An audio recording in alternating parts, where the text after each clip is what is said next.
Yeah.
Well, ladies and gentlemen, a very good evening and welcome along to the beautiful Eaton Hills Hotel for our big fight card here tonight, presented to you by the AEST Boxing Group. A very good evening to everybody in the venue with us here tonight. We are a sold-out venue, and also to our audience worldwide tuning in via AEST Boxing TV. Well, ladies and gentlemen, what do you say? Are you ready to get the first fight underway here tonight?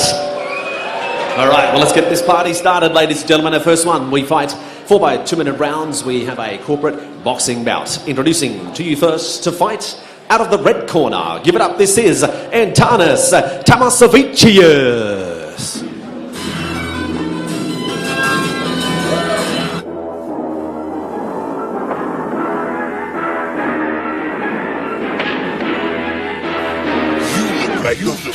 Really, y'all don't know this, y'all in danger, I'm a threat. I'm a gamble with your life, cause you know that it's okay. It's okay. You know I ain't letting up, my foot is on your neck. Take my word for it, it's a promise and a threat. Really, y'all don't know this, y'all in danger, I'm a threat. I'm a gamble with your life, cause you know that now, it's ladies okay. and gentlemen, fighting out of the blue corner. Please make him welcome. This is Mose Tafua Papali'i.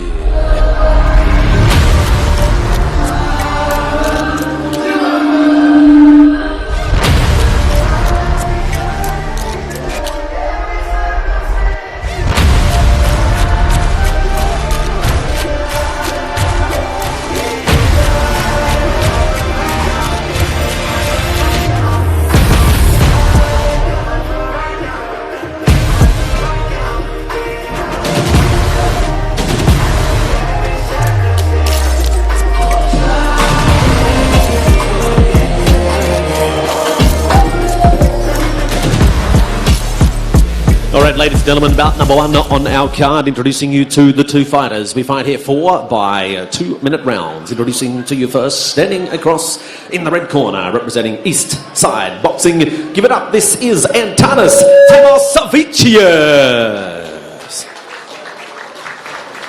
And his opponent standing across in the blue corner, fighting out of East Side Boxing. This is Mose Tafua Papali'i. Referee, third man in the middle, Mr. Stevanovic. Ladies and gentlemen, 4 by 2-minute rounds to kick us off here tonight.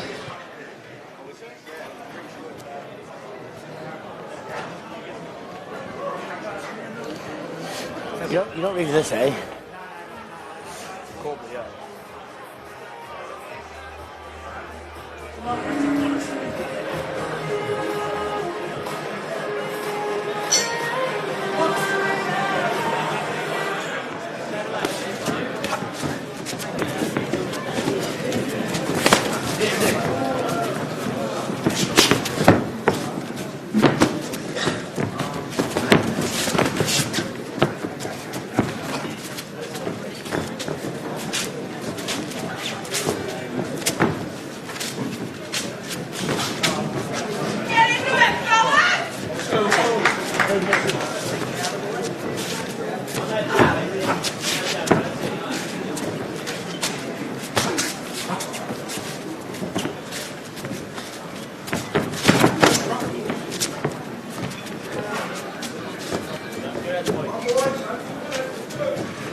Fight number one on our big card here tonight. Welcome along to The beautiful Eatons Hill Hotel Complex here.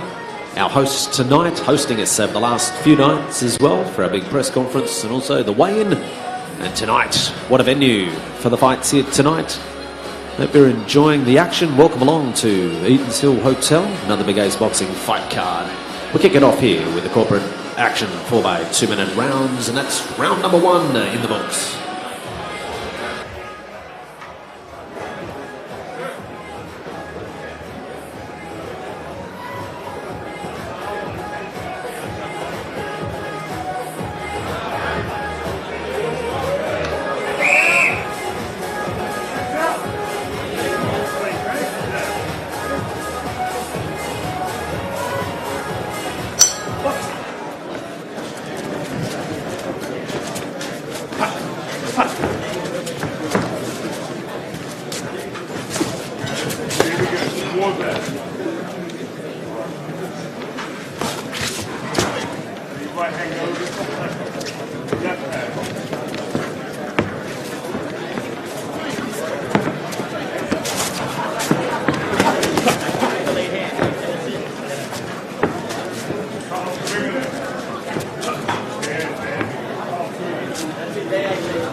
That is the end of round number 2, opening bout action. Antanas Tamasevicius in the red, Mose Tafua Papali'i fighting out of the blue corner.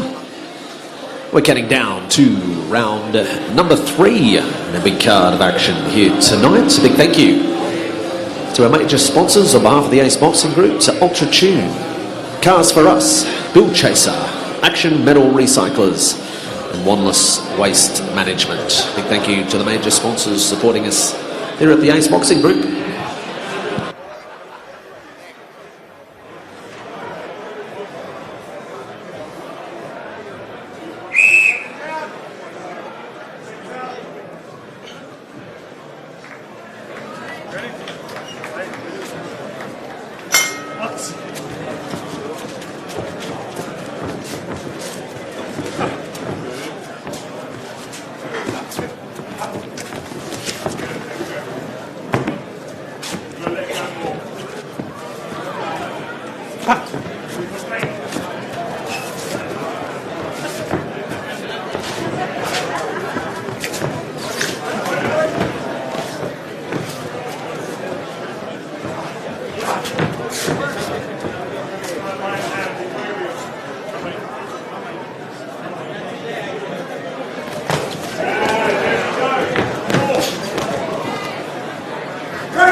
Stop.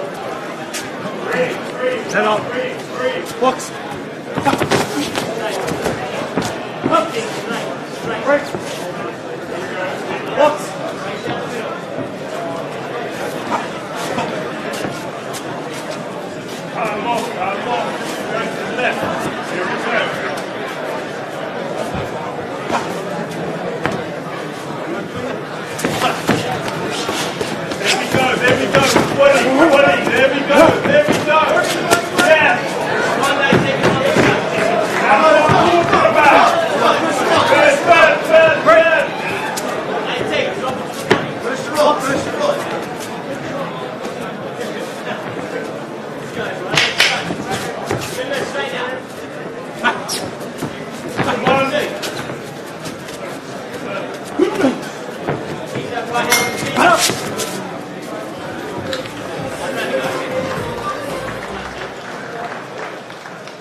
Oh, this is our fourth and final round. Come on, let's bring the boys home.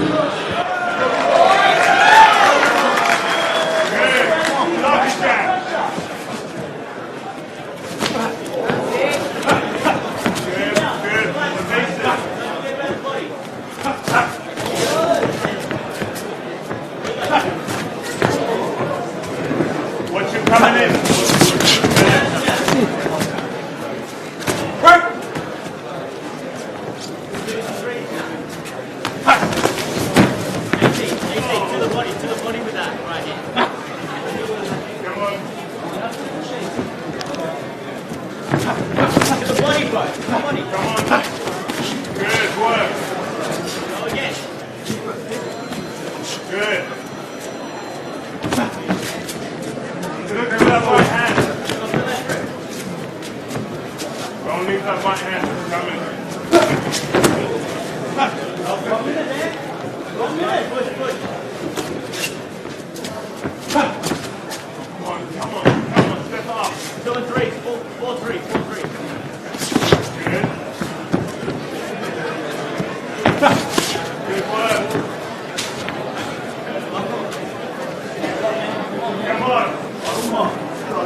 All right, ladies and gentlemen, put your hands together for both of our fighters for our first battle on the card here tonight.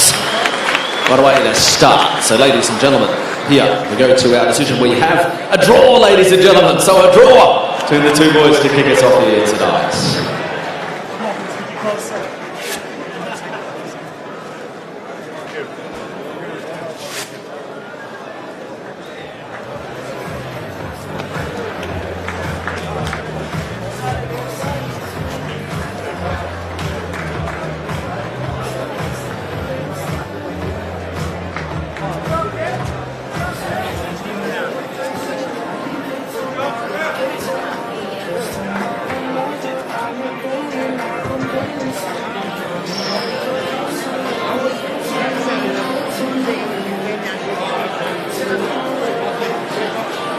All right, ladies and gentlemen, that takes us to the next bout on our card. This time, we fight 4 by 3-minute rounds. We do it in the super middleweight division. Introducing to you first, making his way to fight out of the red corner. This is Clinton Elliott.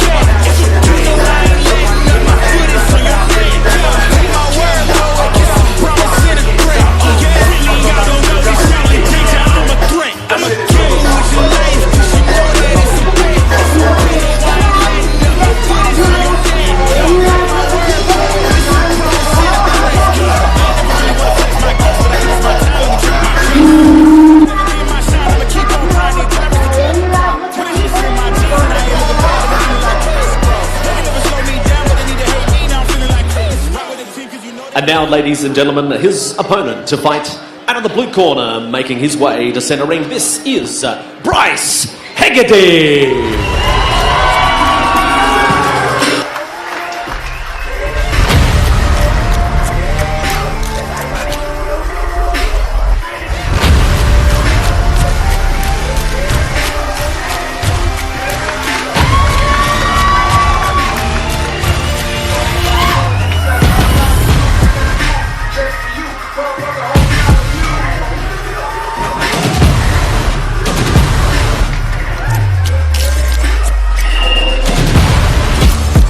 All right, ladies and gentlemen, introducing you to our two fighters. We fight here 4 by 3 minute rounds. Professional boxing, we do it in the super middleweight division. Introducing to you first, standing across in the red corner, trained out of the Matrix Boxing Gym under the guidance of Stephen N.G. and Warren Coots. Give it up, this is Clinton Elliott.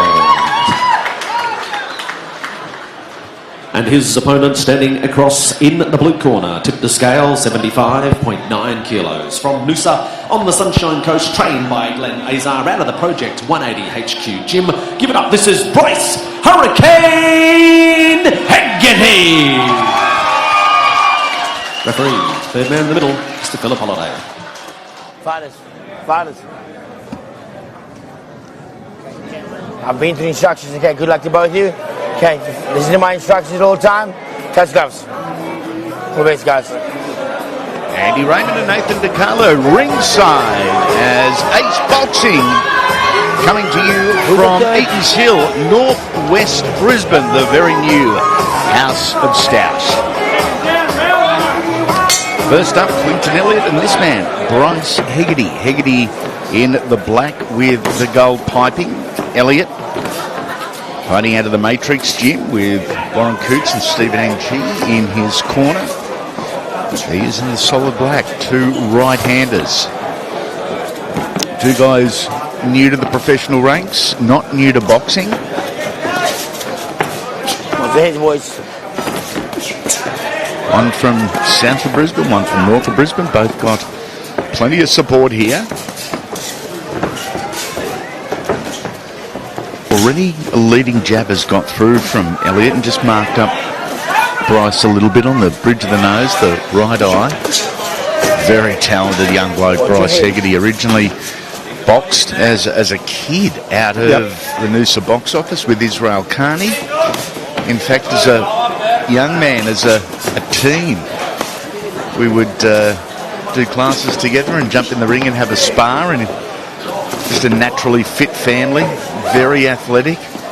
And tell you what, for a young bloke, Nate, he could throw him back then. Oh, well, he's been around it. I mean, his whole life, like you said. I mean, the bushwhacker boys, and he's had plenty of great fighting over the years, that's for sure. And Clinton Elliott, even though it's his pro debut, he fights out of the Matrix Boxing Gym, so I'm sure he's had some great sparring leading into this. So it's definitely showing here tonight. He doesn't look like he's having his pro debut. He looks quite comfortable in there. He certainly does look comfortable.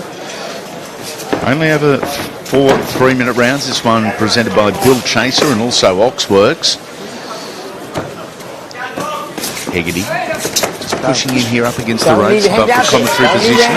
Changing his levels nicely. A good little right hand there on the end of it from Elliott, but Hegarty straight back into his business. Yeah, he felt that right hand, did Elliott. Is caught him flush.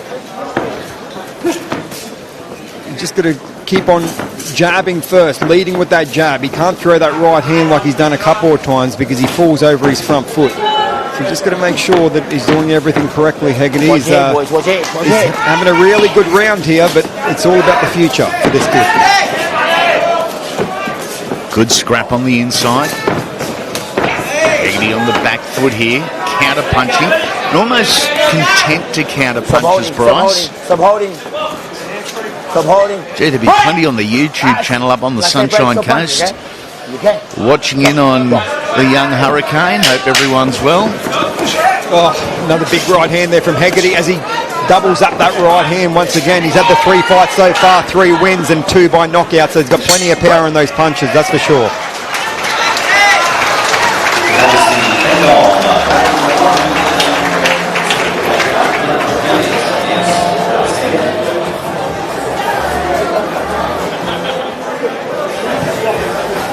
we could see in the corner there, Warren Coots and Stephen Ng, very, very experienced corner there, obviously giving all their wisdom to their combatant in the corner. He's had a hard round, he's taken a few shots, but it's not to say that he can't come back in the second round.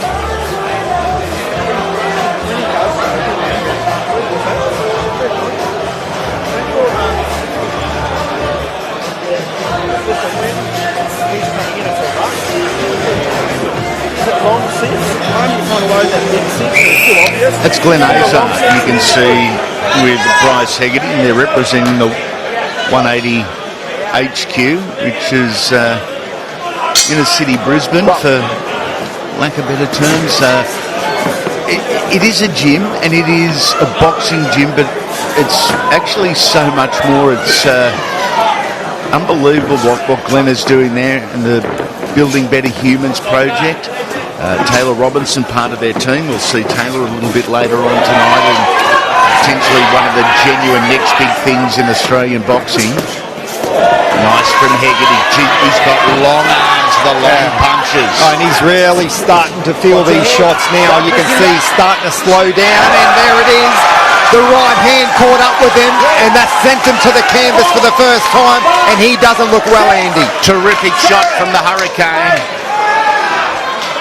Philip Holiday waving it away, and rightfully so. Rightfully so.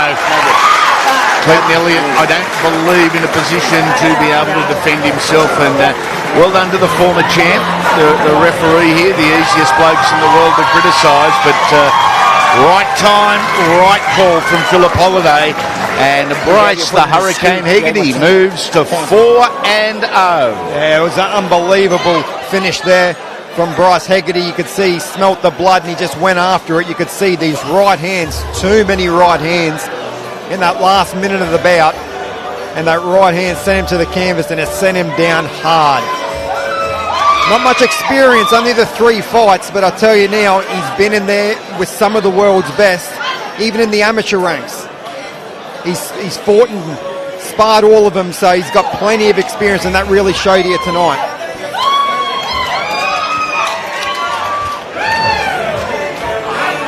Here's the team, Dad and Mum up there on the balcony watching on. There's a great crew here from Noosa and surrounding areas.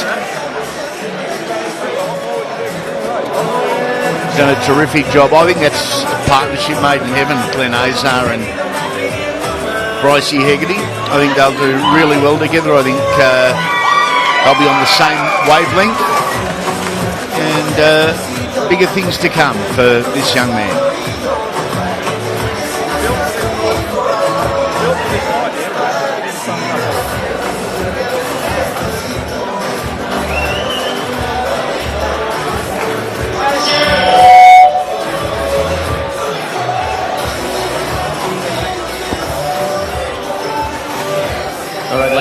All right, ladies and gentlemen, we'll get set to make this one official. Put your hands together for our 2 fighters for this bout we've just seen. And a big thank you to Bill Chaser, sponsor of this opening bout. But ladies and gentlemen, 52 seconds into round number 2, your referee calls a halt to the contest. Your winner by TKO from the blue corner, Bryce Hurricane Hegarty. Rocking the porno mo and doing a good job of it, and a really good job inside the ring. Congratulations to Bryce Hegarty, congratulations to Glen Aza and the team from 180 HQ. Victory number 1. And we'll watch Taylah Robertson with great interest a little bit later. Nathan, such a marketable young commodity, and boy, can she throw punches. Yeah, in a generation where you really need to be the full package, she is. I mean, obviously she's got those golden looks, and she can fight as well as she looks. So that obviously compiles to somebody that's very marketable, and somebody that people want to see continuously. So she's a hell of a fighter, and I got no doubt she continues her streak here tonight. Great to see former, and we can say that now, former rugby league superstar Tavita Pangai Jr. here in the crowd, fighting up in Townsville in a couple of weeks on a rugby league fight night. There is the big unit. Really easy to criticise, I know. Really easy to criticise rugby league players wanting to cash in on the boxing. This guy is going to be committed to his craft. He's got a very deep respect for rugby league, but a deep respect for boxing and its history. We wish him well, but it is already time for fight number 2. Let's go to James O'Shea. All right, ladies and gentlemen, let's bring out the fighters. The next bout on our card here tonight, and this one is in the Cruiserweight division, and this bout is sponsored by Cars For Us. Ladies and gentlemen, bringing out the 2 fighters, introducing to you first to fight out of the red corner. This is Tristan Masco.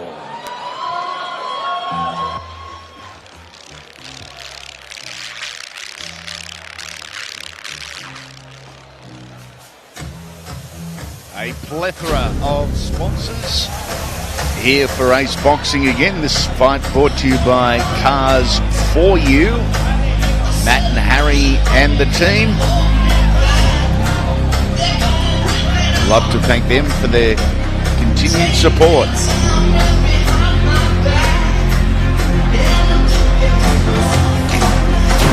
This is Tristan Masco.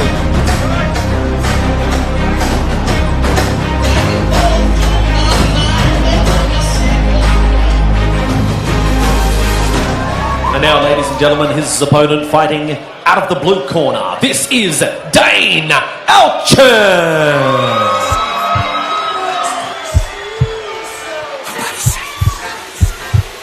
Here is Dane Alchin from the Pounder Gym. Into the ring with Quan Fong.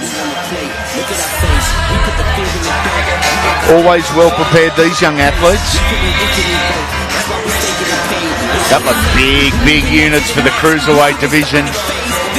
As we look at the tail of the tape, and Alchin 4 years the senior with the height and a height advantage to Maskell, the reach advantage to Alchin. Let's go to James. All right, ladies and gentlemen, introducing you to this bout. This one, proudly sponsored by Cars For Us. This one we do 5 by 3-minute rounds, and we fight in the Cruiserweight division. Introducing to you first, standing across in the red corner. He weighed in officially 88.3 kilos. Trained by Tapu Opataya from the Opataya Boxing Gym. Make some noise, this is Tristan Masco.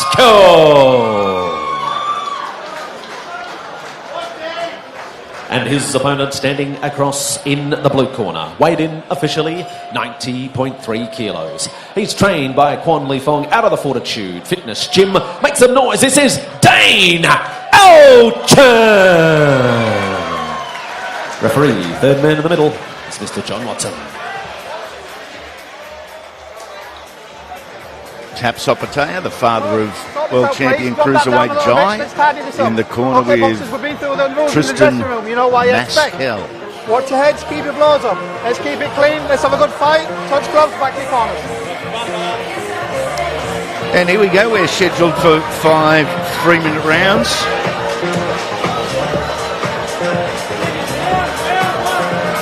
It is the Cruiserweight division. Tristan Maskel in the army green with the black, and Danger Dane Alchin in the blue. Alchin, front foot throwing. They started fast here, Andy. Big right hand landing and that left hook both landing. That's not the place Masco wants to be with his back to the ropes, because he's an open target there. Watch out! We know watch your head! Alchin, he can cause an upset when he wants to. Oh, yeah. He burst onto the scene, as you remember, beating Adam Lovelock, who's a seasoned professional. So he knows how to cause an upset too when he wants to, Dane Alchin. Always surprises me with the Cruiserweights. It's a misconception that they're under or governed by a weight limit, so they're not big guys, but both genuine heavyweights that trim down and train down to get under that 91 kilos or thereabouts. But you got 2 big men in centre ring at the moment. Yeah, and importantly, they're cruiserweights for 1 minute. And then as soon as they rehydrate after they weigh in, they're heavyweights, like you said. They come back into my division. Yeah, exactly. So they're big boys. Don't get it wrong, and they can punch, that's for sure. Nice shot there from Maskell. Really nice doubling up of the jab. He's letting a few in here. Good left hand again from Maskell. The heavier shots and more shots. They're coming from Alchin. There's some bruising ones in this. He is coming from all different angles as well. He's not just planting the feet and throwing. He's still up on his toes. And he's coming from all different angles. He's changing his levels, changing his position.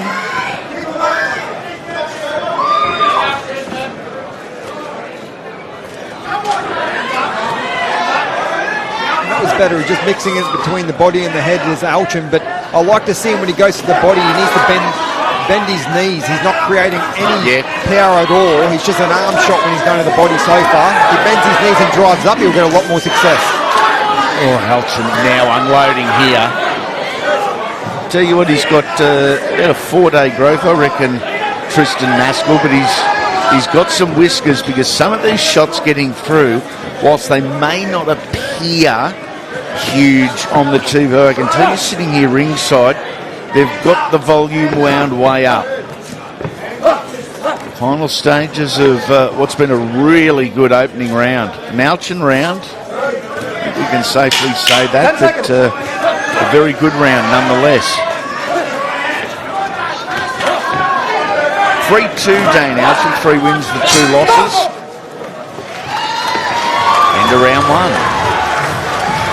Yeah, 3 wins, 2 losses, but importantly, his last two fights have been wins. So he's on a little bit of a streak as Alchin, so he's trying to continue that on here tonight. As we go into the second round, but see some highlights of the first round, and it was a very strong Alchin round. He started fast and he started hard. Maskell, he had most success when he was boxing in the middle, and I think that's what his coach would be telling him in the corner. You need to get to centre ring and start throwing them long, because that's where he had success when he did. Alchin just a little bit too busy for him in that opening round, so we just got to peg that back off him. Does Maskell, and match motors in the second round moving forward. All right? You all right? Not surprisingly, we are sold out once again at Eaton's Hill. Wonderful corporate and general public support. It has developed into a venue that goes hand in hand with the promotion AEST Boxing as the place you want to fight here in Queensland. Alchin again dominating the middle portion of the ring. Maskell just trying to pick off one jab, in, out. Yeah, and that's his trouble, Andy. Yep. He's throwing one jab at a time. You can't do that, especially when you've got a big boy and a come-forward fighter like Alchin. One punch isn't going to stop him. They need multiples. You need 2, 3, and you need to throw your power hand sometimes after, so they've got something to look at. Good, that's a better right hand there from Maskell. Alchin continues just to change his levels, but Maskell, who's wearing a lot of shots and wearing a lot of them on the forearms, punching back in. Alchin swollen up underneath the left eye. Yeah, a lot of these shots from both boys are getting through now. They're not missing the target often, and you can see it on their faces, that's for sure. Oh, good uppercut there from Maskell. 3 of them, and then into the body. Oh! Rocking his head back like a bobbin head doll. Now it's Alchin's turn. He steps back out into the middle of the ring. He did look like a bobblehead there for a while. The head was going all over the place. Alchin wears another. He returns. And look at this. As soon as he starts to throw more than one punch, he's having success, is Maskell, and that's what he needs to do. He needs to back up Alchin, and the only way to back him up is throw multiple punches.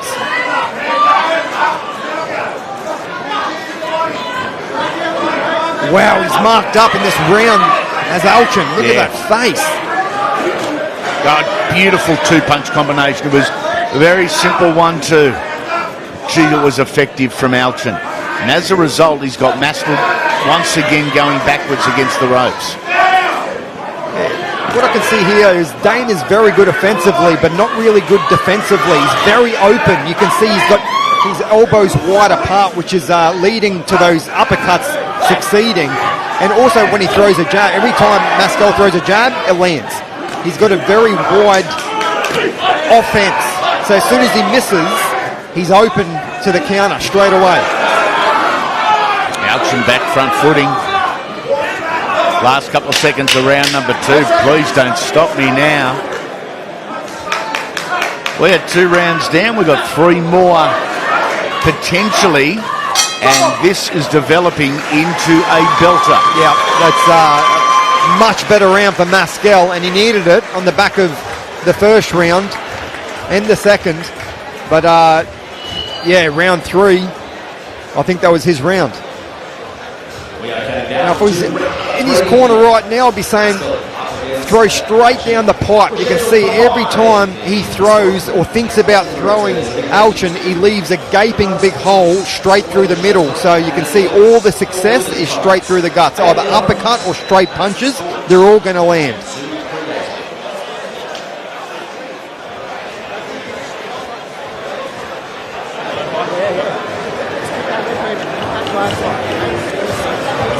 Ryan Fong in the corner with Dane Alchin up next. Adrian Rodriguez, Lewis Chadwick. Isn't there a little bit of banter about this one over the last 48 hours? There's a bit of feeling too between the veteran and the young bull.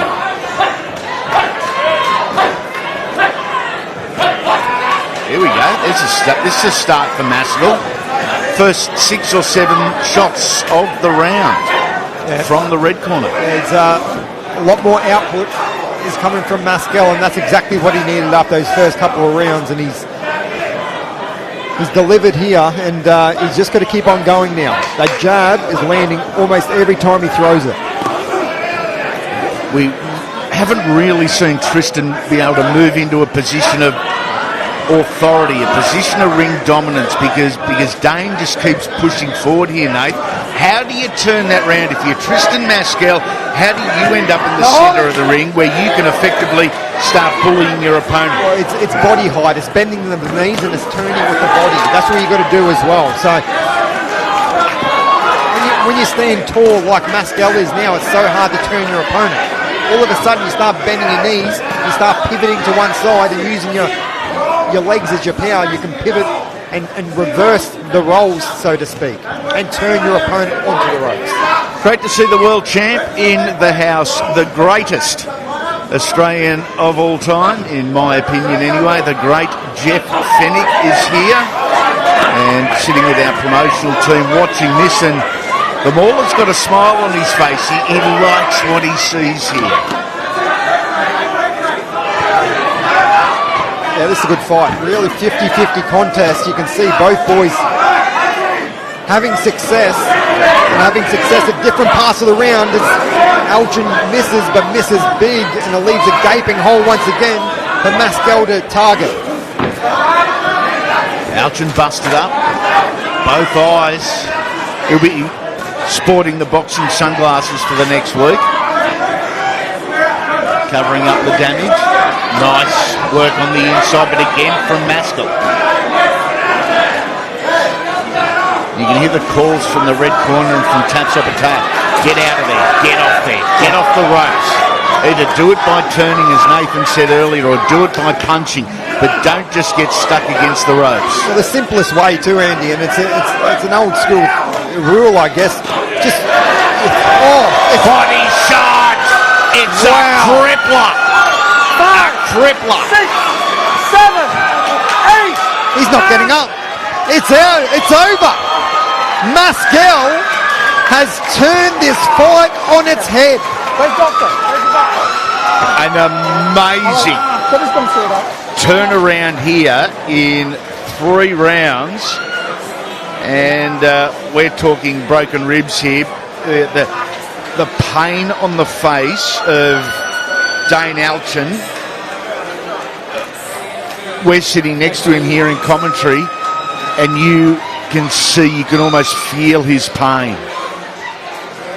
Yeah, he's still not right. He's really, really hurt. I mean, it was just, it was almost a delayed response. We'll see it here. Oh, there, look, there it is. It's the left hand, it's not the right, Nate. Yeah, it was. And definitely connected. And if you hit the right spot in the body, It doesn't matter how big or strong you are going down. And that's exactly where Dane Alchin is, still on his knees on the canvas. Nath, in theory, with the body shot, in theory anyway, it's that spot just below the bottom rib. Yeah, well, that's where you're aiming. The liver shot. I mean, it's a little bit behind.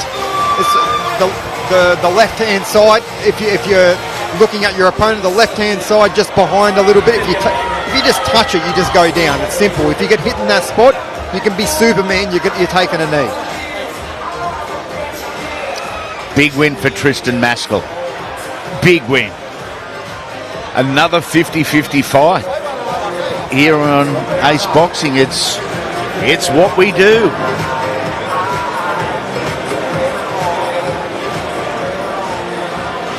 And I was interrupted, Andy. We were talking about how to get back to centre ring, and the basic way is you just throw 3 or 4 hooks in a row. I mean, obviously, you put your hand up.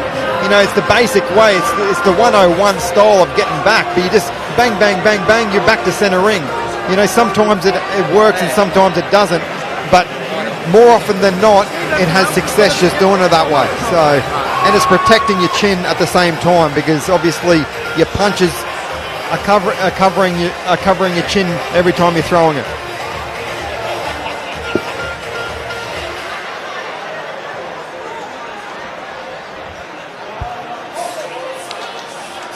All right, ladies and gentlemen, we'll get set to make this one official. This one proudly brought to you thanks to our sponsor, Cars for Us. Put your hands together for both fighters, ladies and gentlemen. What a great fight that was. At 2 minutes 42 of round number 3, your winner by knockout from the red corner, Tristan Maskell.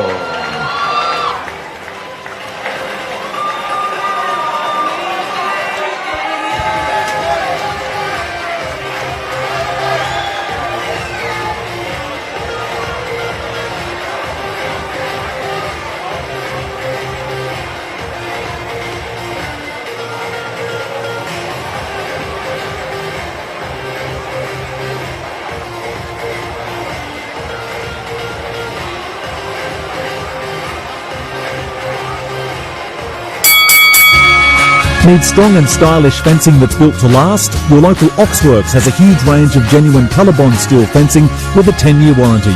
Shop at oxworks.com.au.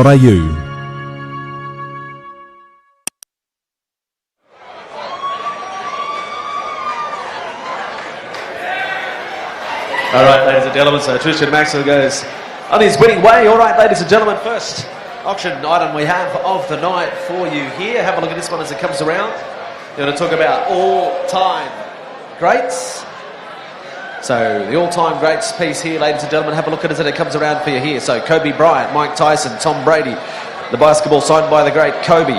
The gloves signed by the great Iron Mike. And Tom Brady, the GOAT, when it comes to football, signing the pigskin there as well. Beautifully framed, pictured up there for you, ladies and gentlemen. You know the drill. Last person with their hand in the air wins the prize. All right, so here it is, coming around, ladies and gentlemen. Have a look at it. It's for yours, could be yours tonight. Make sure you get the attention of our...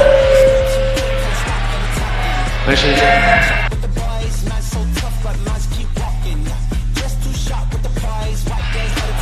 All right, so ladies and gentlemen, so have a look at it as it comes around, ladies and gentlemen. So a chance to pick it up here tonight. So you have a look at here, the all-time greats. Kobe Bryant, Mike Tyson, Tom Brady signed here. All right, ladies and gentlemen, we'll start the opening bid. Which is throw me open bid at $2,000. $2,000 to kick me off, ladies and gentlemen. $2,000 I'm chasing. Be careful, put your hand up during an auction. $2,000 I'm chasing, ladies and gentlemen. Kick me off an opening bid at $2,000. $2,000 is what we're chasing here now, ladies and gentlemen. I'll take $1,750. $1,750 will kick me off here, ladies and gentlemen. I'm after $1,750. A bid at $1,750 will kick us off here. $1,750 is what I'm chasing. $1,750. 1,750.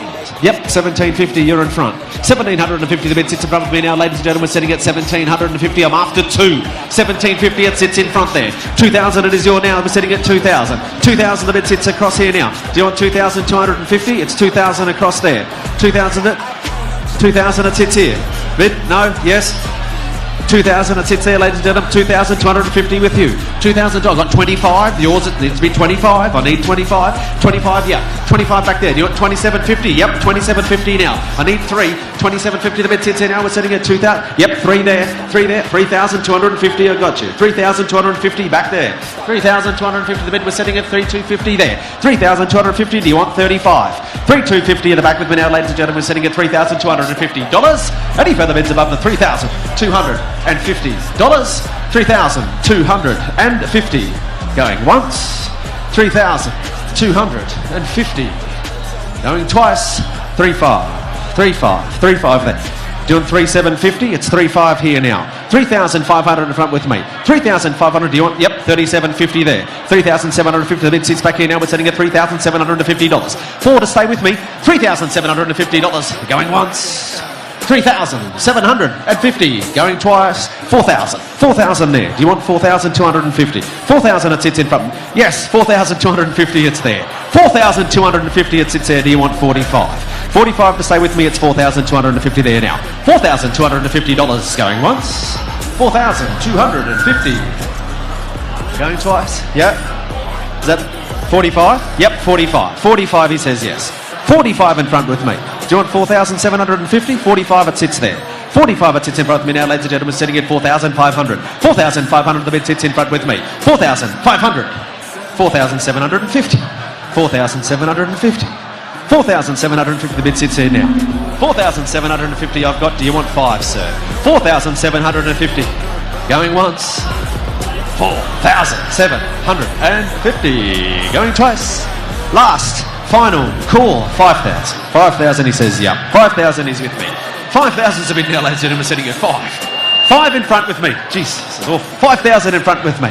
5,000 it sits there. Do you want 5,250? 5,000 the bid sits in front with me. We're sitting at 5. 5 it is now. 5,000. I need 5,250 to keep you alive. 5,000 going once. 5,250. I may as well just stay here. 5,250 the bid. All right. 5,250. It's with you. Do you want 5,500? Do you want 5,500? 5,250 the bid sits there. 5,250 going once.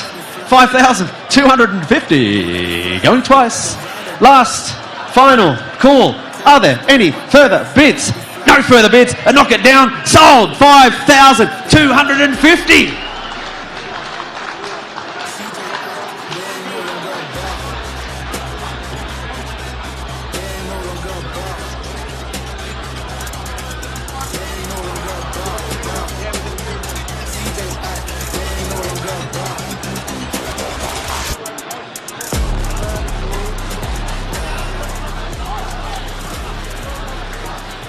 All right, so ladies and gentlemen, before we move to our next fight here, what have I got? I've got one more item for you here. One more item in this section now, ladies and gentlemen. This one's the heavyweight greats, signed by Frazier, Tyson, Ali, Foreman. You want to talk about a quartet of all-time greats?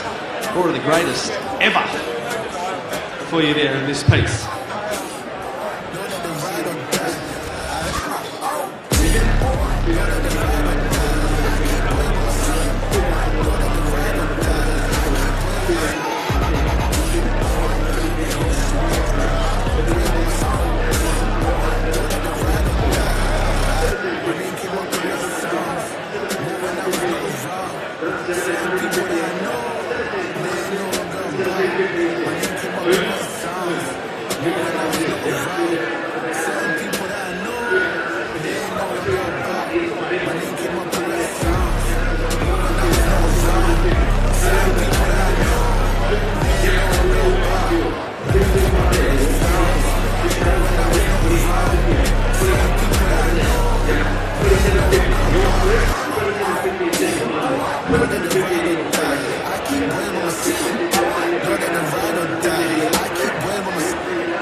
know that they fly, know that they ride or die. CJ Ack, they ain't no longer a boss. They ain't no longer a boss. They ain't no longer a boss. CJ Ack, they ain't no longer a boss.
All right, ladies and gentlemen, we are set for the next bout on our card here tonight. This one, 6 by 3 minute rounds. We do it in the middleweight division. This one brought to you with thanks to Ultra Tune. Introducing to you first, fighting out of the red corner, this is Lewis Chadwick. Lewis Chadwick from Shape Up Boxing, fighting out of Townsville. Under the watchful eye of Jeff Fraser. Gee, there's a little bit of back and forth of the verbal stuff with Adrian Rodriguez over the last couple of days. Adrian plays the game, he knows what it's about. It's a young dude up against an older dude. Young bull, old bull. Bit of animosity. Just love it. Certain people that I know, they ain't no longer about. My name came up with what it sounds. More when I was not around. Certain people that I know, they ain't no longer And now, ladies and gentlemen, his opponent fighting out of the blue corner. This is Adrian Rodriguez.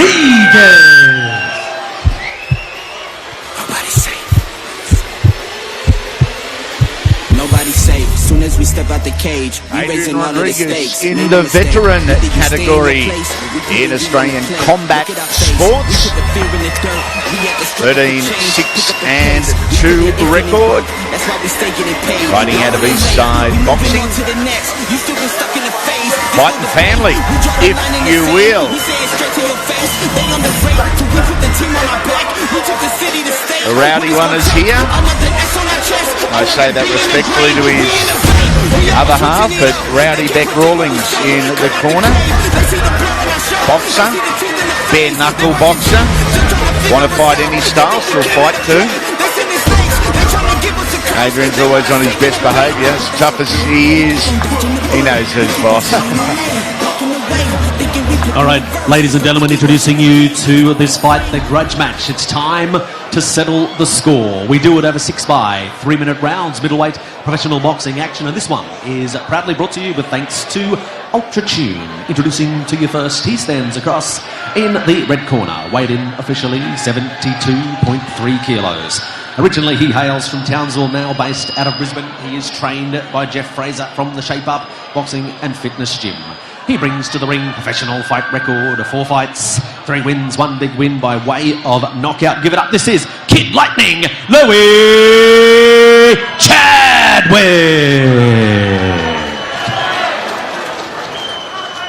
And his opponent standing across in the blue corner. He weighed in officially 72.2 kilos. From Brisbane, the River City, he's trained by Fred Capes out of the East Side Boxing Gym. His professional fight record, 21 fights, 13 wins, 2 draws, a former Queensland champion and a former Australian champion. Brisbane, make some noise. This is Adrian Rodriguez.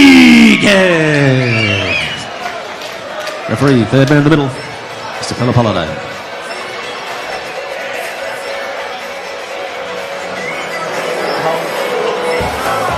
Okay, guys, I've been through instructions in the training room. I want a clean fight, okay? Listen to my instructions all night, okay? Touch gloves.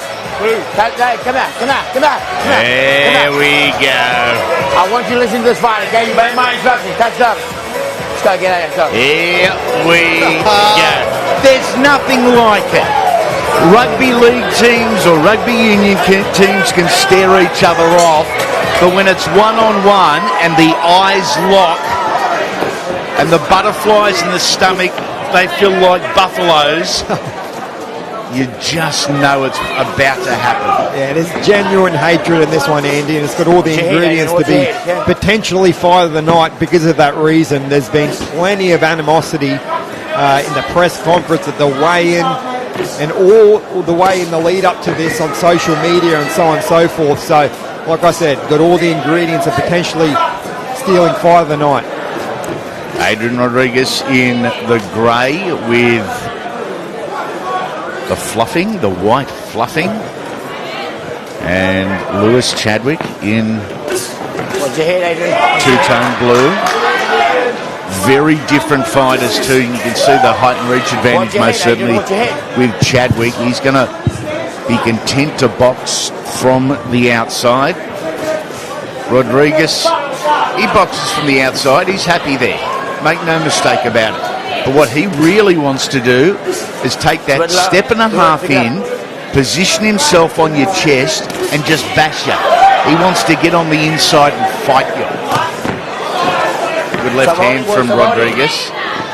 Stop holding, stop pushing. Yeah, both fighters probably on both separate sides of their careers as well. Yep. I'd say Rodriguez is probably in the twilight of his career, whereas Chadwick is on the way up. So it brings us close, this fight really, really close, because if you look at the experience, you think it'd be a walk in the park of Rodriguez. But like I said, opposite ends of their career, and it's making this fight very interesting.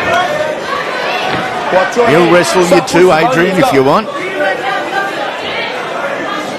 He's going to continue to push to get on the inside, or what we term as the inside. Nice little shot from Chadwick, trying to get around the defences. Rodriguez marked up the right eye, or left eye should I say, already. A little smile from Kid Lightning. We've heard that moniker before. I think back in the day, back in generations before we were all boxing fans, anyone under 58 kilos was termed Kid Lightning. That's the right hand from Chadwick. Rodriguez blocked the follow-up.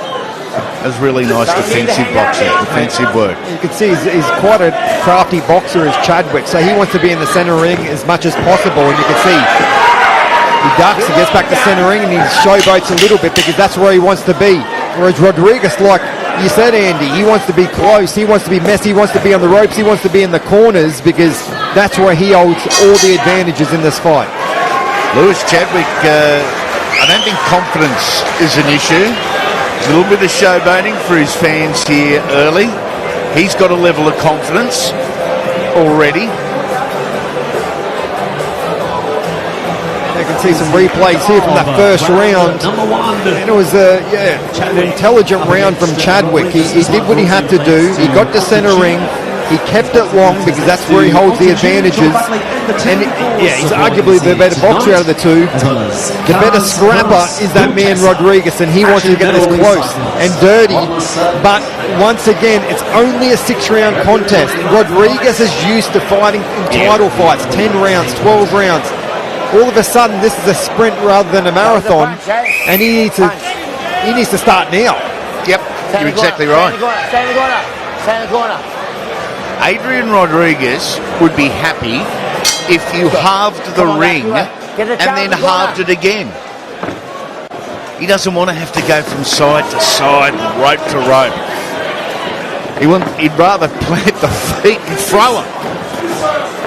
Watch your heads, boys, watch your heads. Couple of indicators here from both guys at different times over the first round. Already in the second round, Nate, both are getting just a little frustrated with the movement of the other. Don't do that, don't do that. And I think it's the corner telling Adrian, you got to start now. Like I was saying in the previous round, he hasn't got time to waste here. He can't warm into this fight.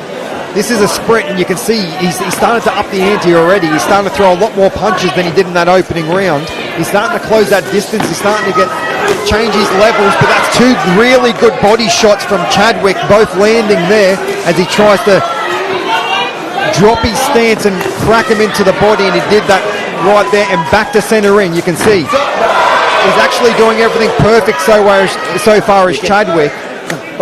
But Rodriguez, you can see, he just wants to get close and he wants to bang him.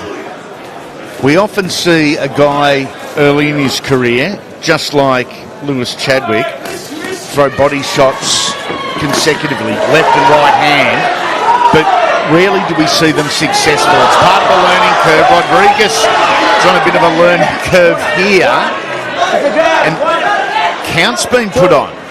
3, 4, 5. Adrian probably more embarrassed than anything. Show me. Phil Holliday, our referee, our judges at ringside, Paul Williams, Trent Van Galen and the great Johnny Watson. Come on, guys, keep it to yourself. Rodriguez is tough, but make no mistake, he's taken some big shots already, and there's another one just sneaking through there from Chadwick. He's just got his measure at the minute, and he's got to start changing it up and staging it up quickly, does Rodriguez, because he is gaining confidence by the seconds. It's Chadwick. He's only a very inexperienced boy when it comes to compared to Rodriguez, but yeah, he's gaining experience by the second here. Watch your head, watch your head. Generally, the crowds in Brisbane or in Queensland don't appreciate the showboating, but he's backing it up with his fists. Really nice work on the back end of that for Lewis Chadwick. Yeah, he's having fun out there at the moment. He's seeing everything. He's very loose.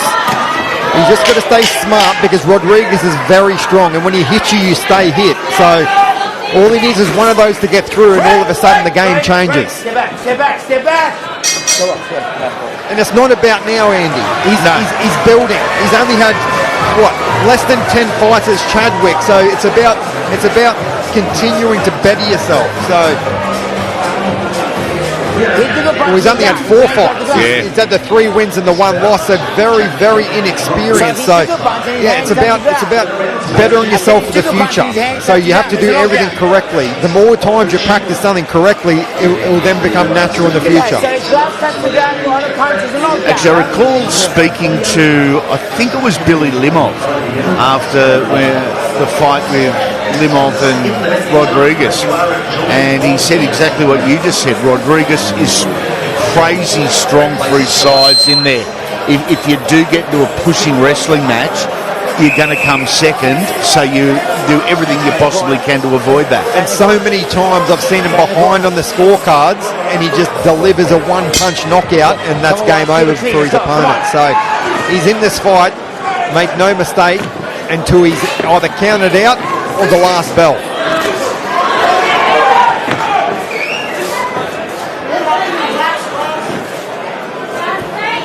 Rodriguez coming across the ring, guard high, looking for the right hand.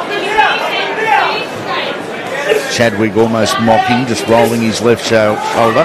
So punch out, don't push you just away. little taps from Rodriguez underneath the left rib cage of the young North Queenslander.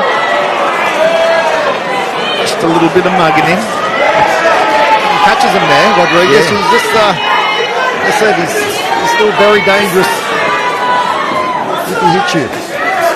Victories to Chris Hunt, Jonathan Tuhu and Suitama Manueli, but a loss, a unanimous decision loss in July to Joel Pavlidis for Louis Chapman. Moving into a southpaw stance there. I think there's certainly something with Lewis Chadwick, and I love the fact that he's enjoying himself. I think it's too early in his career to be this confident and showboating a little. There's plenty of time for it in the future. I'd like to see him just get down to business, get the job done. Stop talking. I've been doing this a while, Nate. And you know what? Nothing good comes out of it, because if Rodriguez catches Chadwick at some stage, it's a real bad look. I don't know if that happens tonight. And Andy, habit comes from repetition. So if you repeat the right thing, it's going to become a habit. If you repeat the wrong thing, it's going to become your habit. So you just got to watch out. You might sneak away with wins. You know, with people, like I said, people at the twilight of their career are not the best version of them. But all of a sudden, when you're stepping up and you start doing that against some of the better quality opposition that are on the same level as you and career-wise, you might find yourself in trouble. Opening up, that's nice work from Chadwick. Yeah, make no mistake, he's boxing beautifully. Yeah, he is. He's boxing beautifully. He's just enjoying it maybe a little bit too much. I still reckon you're all mad. I don't know what there is to enjoy about wearing a left hand on the end of the nose, but be that as it may, we're enjoying our night here at Eaton's Hill. This is fight number 3 of Watch your head. The evening. 3 more remaining. Some big fights coming up. Taylah Robertson and Luke Modini and Ben Kelleher for the Australian Cruiserweight Title. Floyd Masson and Yves Ngabu. Our main event, IBO Cruiserweight World Title. And all the experts are telling me Floyd Masson, he has got to not only be on his game, he's got to be 20% better than what we've seen. Otherwise, he's in all sorts tonight.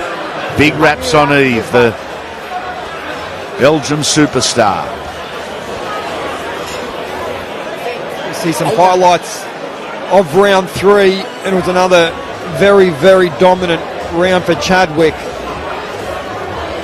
As we creep past the halfway point right now, as we step into the 4th round in this 6-round contest.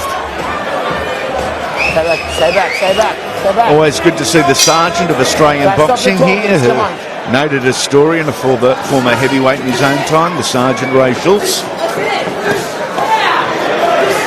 Great supporter of AEST Boxing and Aussie Boxing. We continue on with Chadwick and Rodriguez. Chadwick's fight to lose for mine at this point.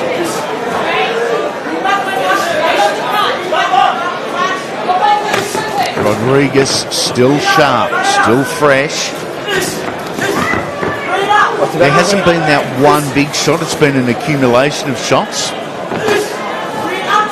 which can be just as devastating and just as brutal. You can just see the speed difference, Andy. Yes. Different into their career, and you just starting to slow up a little bit is Rodriguez. The power's still there. The last thing that goes is the power, but the speed is definitely not like it used to be for Rodriguez, and that's a big telling factor in this fight. Laboring said so many times over the press conference on Thursday, I wanted this fight longer. If you're that confident, why won't you go 8-10 rounds with me? Shoulder roll, shoulder charge, shoulder push, call it what you want. Rodriguez, you see he's out of breath, you can see he's fatigued, but his expression doesn't change, and it hasn't changed, and his body movement hasn't changed, and it won't change. He wears a couple of right hands there. Yeah, a couple of big right hands as he was coming in there, Rodriguez, but what I've noticed as well, Rodriguez as well is only head hunting. I'd like to see him go to the body. He's got the experience with, obviously, the rounds under his belt. He knows how to hit to the body, and he hits to the body well. So I would have liked to see him in the earlier rounds really invest in that body, and I think it would have taken more of a toll potentially on Chadwick, but he's looking very, very fresh still here. And the young fellow Lewis very well walks into a left hand there, and then That's a big left hand, and he's counting him. Adrian saying it was a push. So that's 2 knockdowns in 4 rounds. So effectively, Andy, he needs to stop him to win. Simple as that. right. I mean, he's won all 4 rounds and he's scored 2 knockdowns as well. So Which equate to 10-8 rounds. So correct, yes. he's got a 6-point lead after 4 rounds. Yeah, and we've only got 2 rounds to go after this one, so Rodriguez needs a stoppage. This is his only way of victory, and it's not looking likely here as Chadwick pours on the pressure, and he's hit him with multiple punches. Rodriguez trying his hardest to come back. You can see the big right hand just missing the mark, but Chadwick has a look. Power's still there from Adrian Rodriguez. That right hand was a fight finisher if it was on the mark. It wasn't. Yeah. So it's a hypothetical, but it's not going to take much more.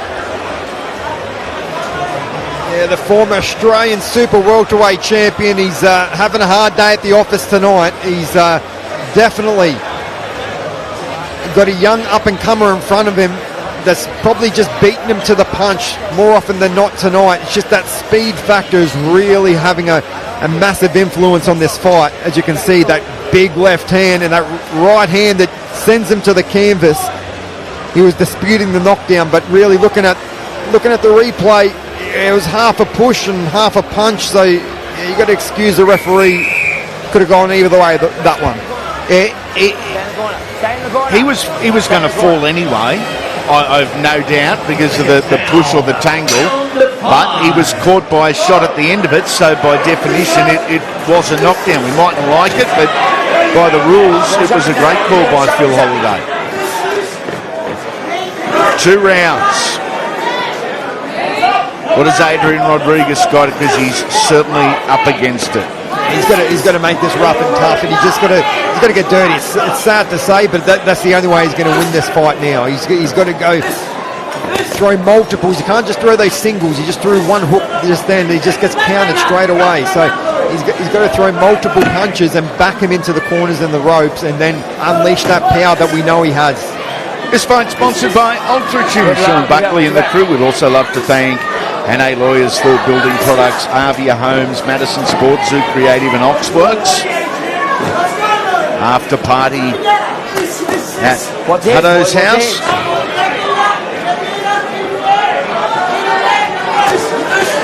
I know we've got a worldwide audience on the ACE YouTube channel tonight.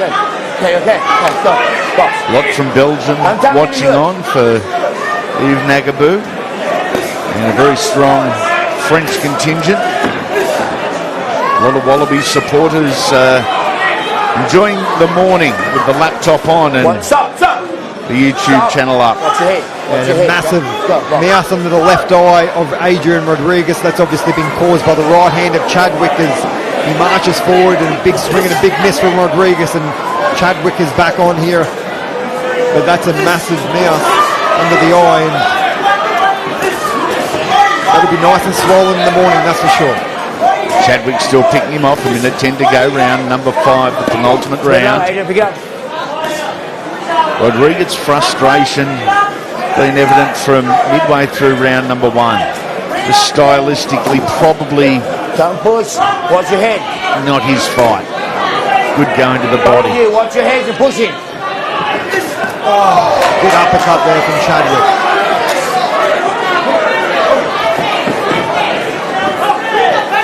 Chadwick barely marked.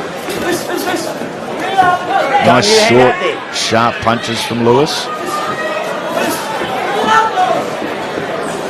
He's been fought in his part of the ring, in that centre ring for Chadwick. Most of this bout has been fought in the centre, and that's where he holds all those advantages that we spoke about at the start of this fight. Okay, watch your head and pushing. You're also pushing now. Last couple of seconds of round number 5. As Adrian Rodriguez got that one last round. One last punch. He's bashed up and he's beaten at the moment. As he moves back to the corner. One more. Just the last round. Counting down to our sixth and final round.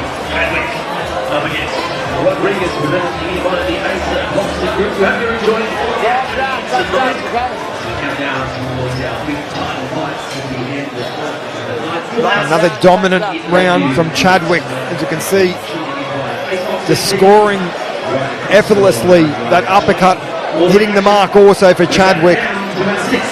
Marked up bad is Rodriguez, but he's still willing, he's still throwing. Come out, quickly. And this is his last chance at redemption to get something back from this fight and cause a massive boil over. Last round, clean fight, come on.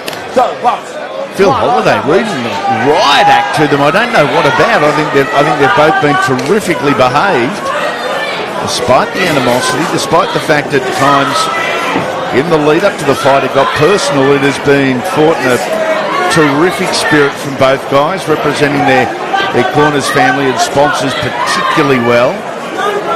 All eyes on Adrian Rodriguez as he got that one shot left in his arsenal.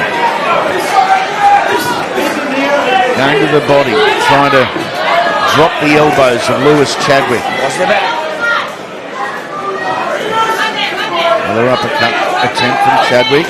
Finds home there. Little three-punch combination was good work. Yeah, good combination there. He throws the short, rapid-fire punches extremely well, Lewis Chadwick. Good eye. Looks like the natural athlete. Good hand-eye. And punches with both hands, you know, like that's for somebody with his experience, usually, you know, they favour one hand, it's just a big right hand or just a left hand or a jab that they usually favour, but he's mixed it up well. He's hit to the body at times. There it is, a body shot. He's gone to the head. He's even thrown that uppercut when Rodriguez ducks his head, which is, you know, he's doing everything right, Chadwick, so you got to pat him on the back for that. Stamping out that left jab. Worked really well for him. Rodriguez with a minute 20 and a puncher's chance. Behind on the scoreboard and well behind. Yeah, he's got to go now if he's going to go, because there's a minute left and time is running out, and it's running out very quickly. He's got to break that distance now. He can't just stand there mid-range because he's just getting picked off. Minutes feel like hours when you're winning. Minutes feel like seconds when you're losing. Watch your head. Listen, watch your head. We've got 50 of them. Okay, let's go. Box. It could be a long 50 seconds for Lewis. It'll seem like it's over in a flash for Adrian, who would love the extra time to keep on going and look for that one shot. Right hand, just glancing shot just over the top of the head of Chadwick. He's desperate. He's trying his hardest, Rodriguez, but no success with a big right hand landing from Chadwick, and he wants to finish this early. In the wrestle here, they're just throwing him with 20 seconds remaining. Really good middleweight contest here between Lewis Chadwick and also Adrian Rodriguez.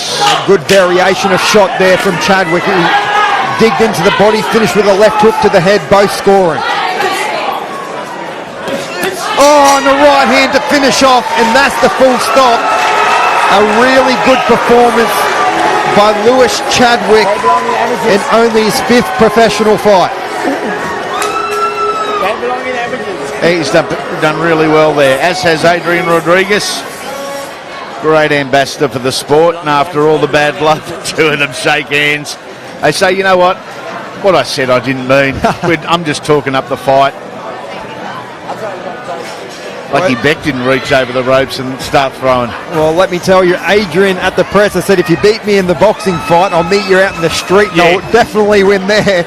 And I probably wouldn't bet against that. But as we can see, some final clippings of the 6th round, it was a dominant performance by Lewis Chadwick, and he deserved his victory very much so. We are going to go to the judges' scorecard. That bout brought to you by Ultratune. Also, as I said, thanking our other sponsors, Hannay Lawyers, Chris and Dan, For building products, the great man, Steely Ryan. Tommy in the table here from Arbia Homes. Madison Sport, Brian Carmody, Ryan Hunter at Zoo Creative, and Mr. G. Hosking, the third from Oxworks.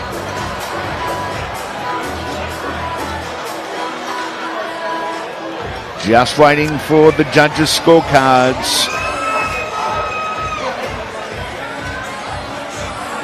It will be all in favour here of Lewis Chadwick. I would assume, we've seen stranger things, but 2 10-8 rounds, 4 10-9 rounds for me. Yeah, I think Stevie Wonder could get that one right, Andy.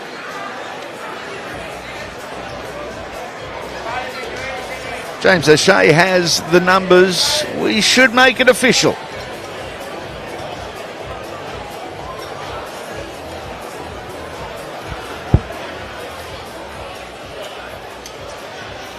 All right, ladies and gentlemen, we'll get set to make this one official. This one brought to you with thanks to Ultra Tune. Put your hands together for both fighters, ladies and gentlemen. It's 6 rounds of action. We go to the judges' scorecards. Judge John Watson scores the bout 59 to 53.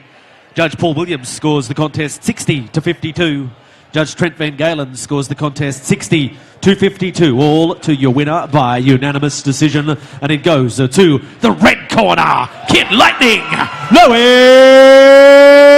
Chadwick.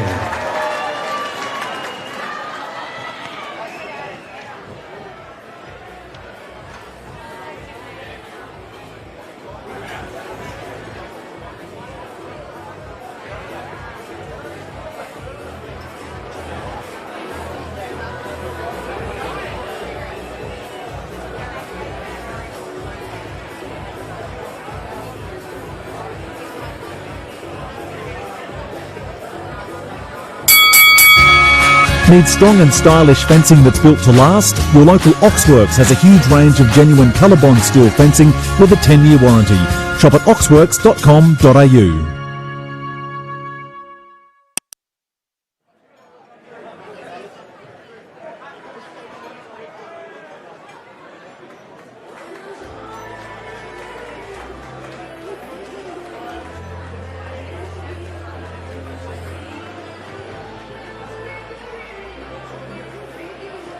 All right, ladies and gentlemen, we've got the next piece for you here tonight. We've just seen the World Cup. This one, the Sam Kerr signed boot here. So Samantha Kerr, so you've got the boot signed there by the one and only. So certificate of authenticity that goes with it there as well. Have a look at this one as it comes around for you here tonight. Ladies and gentlemen, could be yours here tonight. Sam Kerr, so fresh off the World Cup, the amazing success we saw of the Aussie girl. So you see the piece there, so signed boot there from none other than Sam Kerr. All right, ladies and gentlemen, I'll start the bidding at $2,000. Who wants to throw me an open bid at $2,000? I'm after $2,000 will kick me off here, ladies and gentlemen. Have a look at the pieces that comes around here, a piece of history. $2,000 will start me off. I'll take $1,750 then. $1,750 will start me off, ladies and gentlemen. To throw me a bid of $1,750. $1,750 the piece here, the Sam Kerr piece I'm chasing, ladies and gentlemen. I'll go $1,500. $1,500, ladies and gentlemen. 15 will start me. $1,500 the bid that I'm chasing here now. I'm chasing $1,500. $1,500 to start us off here. Have a look at it as it comes around, ladies and gentlemen. So this is the piece here, the boot signed. $1,500 to start us off. So the piece here, so Sam Kerr signed boot. 15, yeah, 15. 15 we've got. 1,500 we're underway. 1,500 the bid now. We're sitting at 1,500, ladies and gentlemen. I've got a bid of 15. I'm after 1,750. 1,500 is the bid now. I'm sitting at 15. Any further bids above the 15? 15 is where it sits. I'm after 1,750. 1,750, yeah. Yep, 1,750 it sits there. 1,750 is the bid. Do you want 2? 1,750 it's over there. 1,750 the bid sits, it's across there. Do you want 2,000? 1,750 it sits in the front corner with me. 1,750 is the bid. Do you want 2? 1,750 it's there, ladies and gentlemen. Any further bids above the $1,750? It's on the market at 1,750. 1,750 is what I have. 1,750 the bid. 1,750. Going once. 1,750. Going twice. Last, final call. Are there any further bids? No further bid to knock it down. It's sold. 17.50.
All right, ladies and gentlemen, we are set for the next bout on our card. This one, we fight 8 by 2-minute rounds. We do it in the super flyweight division. This one brought to you with thanks to Wadless Waste Management. Let's bring out the fighters. First of all, fighting out of the red corner. This is AEST.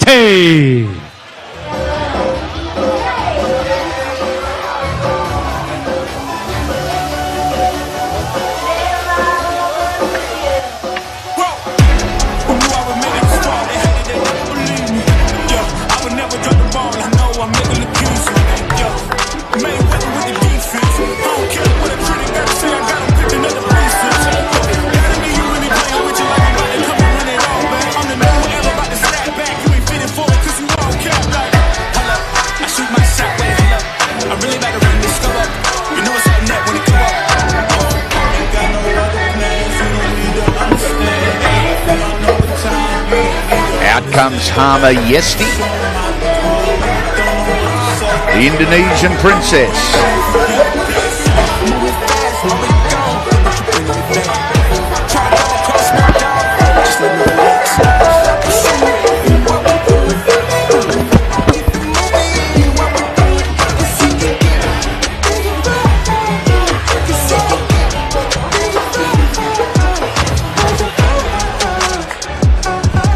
And now her opponent to fight out of the blue corner. This is Taylah Robertson.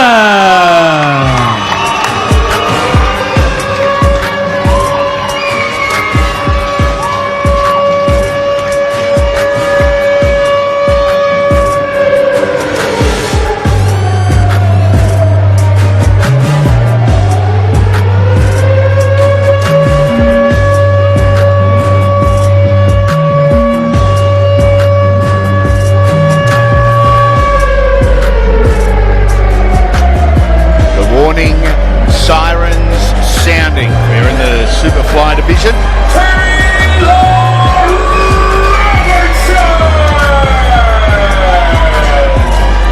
Fighting out of the Project 180 gym under Glen Aza. Absolute superstar inside and outside of the ring, this young lady.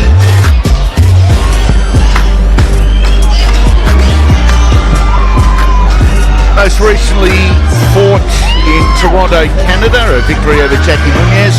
As we take a look at a tale of the taking a 2 centimetre height, 3 centimetre reach advantage to Taylah Robertson over 32-year-old AEST from Indonesia. All right, ladies and gentlemen, introducing you to this fight. We here fight 8 by 2-minute rounds. We do it in the super flyweight division. This one proudly brought to you by our sponsor, Wadless Waste Management. Introducing to you first, standing across in the red corner, weighed in officially 52.05 kilos. from Indonesia, trained by Daniel Aalanga out of the Proxima Gym. She is the #1 ranked super flyweight in Indonesia. This is Hama Yesti.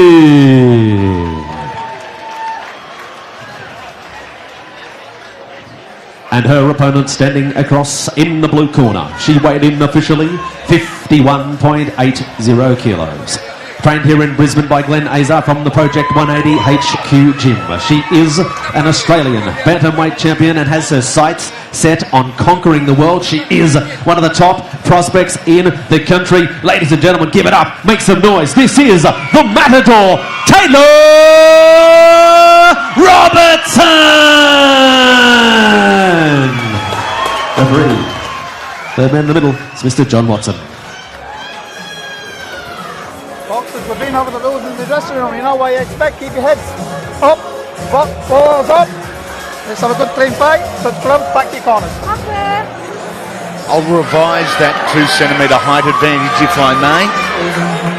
Certainly appears greater than 2 or 3 centimetres. I mean, Yesti, the Indonesian princess from the Proxima Gym, has got a night of headaches in front of her. Taylah Robertson, Hama Yesti. Scheduled for 8 2-minute rounds. This one's sponsored by Wanless Waste Management. Ronnie Wanless, one of our long-time friends and supporters. Always great to see the crew ringside at the fights. Yeah, Taylah Robertson, sensational young prospect. Probably shouldn't even be calling her a prospect. She's already claimed the Australian bantamweight title, as well as the IBF and WBO Youth World title. So she's already claimed a few straps, and she's on her way up, that's for sure. But tonight she's got a crafty Indonesian in front of her that's come to fight. You can see she's not scared to throw them. Not scared to throw them at all, neither of these girls. Oh, great shot from Robinson. Rock the head back of Yesti. Robinson's only lost to the shotgun Shannon O'Connell. I think that was Taylor's second or I think third fight. Yeah, very early in her career, that's right. And obviously they were competing for the Commonwealth title in that particular bout. Yep. So, I mean, a lot of people thought she was nuts doing it. You know, and people have got holding their reservations on that call, but it's all about experience. You don't have much. I mean, picking and choosing when you come to the female ranks, especially in Australia. There's not the depth, mate. Exactly. There's not the depth in the sport that there once was.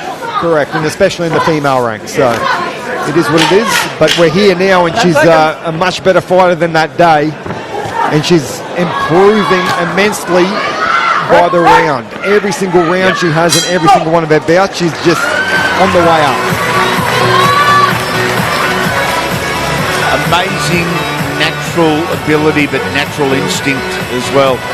And that is the Robertson round #1 just contest laser focus. And you can see almost has a radar on her punches. She doesn't miss with many. Every time she throws, she connects and she lands hard as well. She's got some power in her punch, that's for sure.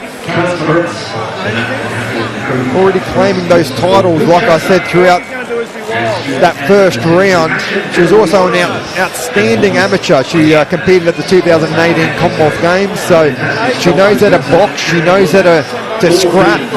She can do it all, Taylah Robertson, and she's one to watch in the future, no doubt. As focused as she is on her boxing, she's just a sunny coast girl, loves the beach, loves to surf, loves to relax.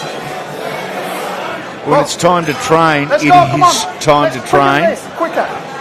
When it's time to box, she is absolutely elite. Nice body work there from Yesti. Round 2 of 8 in the contest, sponsored by Wanless. Good body shot from Yesti again. Well, Yesti, I mean, her only professional losses come to another undefeated fighter, so she's obviously not scared of anyone, and you can see here tonight she hasn't come here to roll over. She's come here to fight, and she's come here to win. So tough too, mate. She 3 fights, all of them have gone the distance. She's won 1-1 and a 4th professional fight in 10 months. So she's still very much learning her craft. And first one overseas as well, out of her hometown. So that's another big factor. Talking about overseas, Taylor's last fight and last win was abroad as well. Yeah, over Jackie Munoz. Yeah, that's right, over in Canada. So that was another notch on her belt, so to speak. Judging from her Instagram, she had a great time mixing business with pleasure and did a bit of sightseeing, a bit of travelling, letting the hair down, and also a couple of different camps over there. I just love the variation of shots from Taylah Robertson. She's she mixes it up well. She sometimes leads to the body, she leads to the head. You can see she gets in close, she punches that distance. She gives her opponents a headache because they don't know at what range or what shot's going to come. So they're always on. They have to be on, and they're being on all the time. It just zaps so much energy because you're just forever got your heart in your mouth. You're wondering whether you're going to get hit from here or there. So as you can see, Palmer Yesti, she's still throwing it up. She's coming in to fight. Jeff Fennick has done a little bit of work with Taylah in the audience, and to watch Jeff at ringside is something special. It's almost as entertaining as the fight. He experiences every body movement and every punch. Yeah, well, I've spoken in depth to Jeff in regards to Taylah Robertson, and he's got a soft spot for her because he sees a little bit of her and him. You know, she's got that eye of the tiger. She's a very disciplined girl.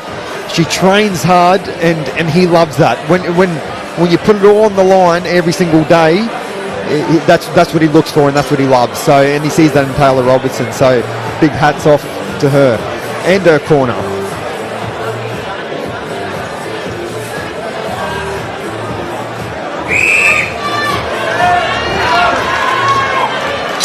Here we go, round number 3, presented by Wanless Waste Management. Great to see Adam Hollyoake here as well, former English cricket superstar. Unbelievable angle there. You could see she just pivoted to the right and then threw from a different angle, successful on both punches, a left and a right.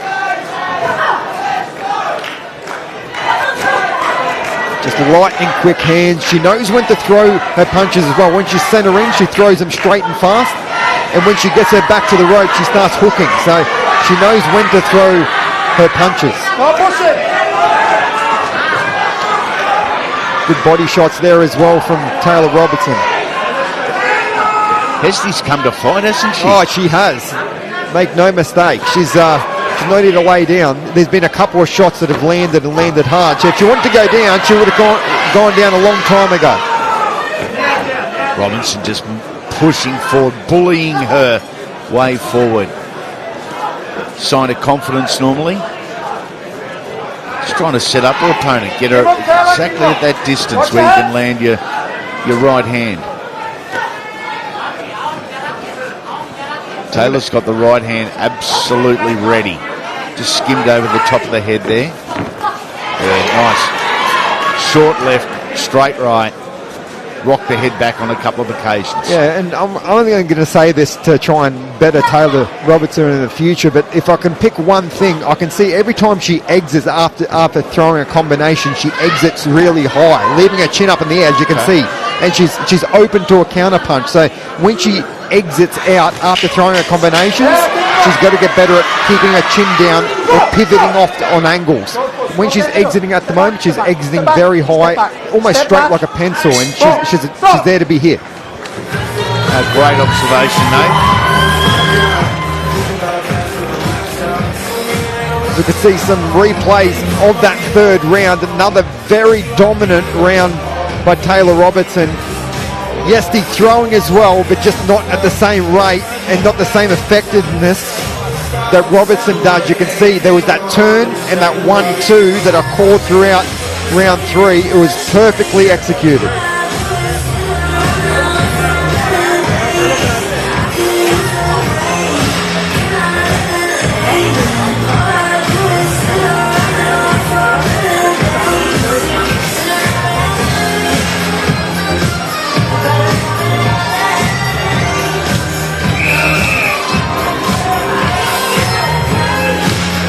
Coming out of the corner, Daniel Elalunga. In the corner of AEST, Glenn Azar. Brett W. Smith in the corner of Taylah Robertson.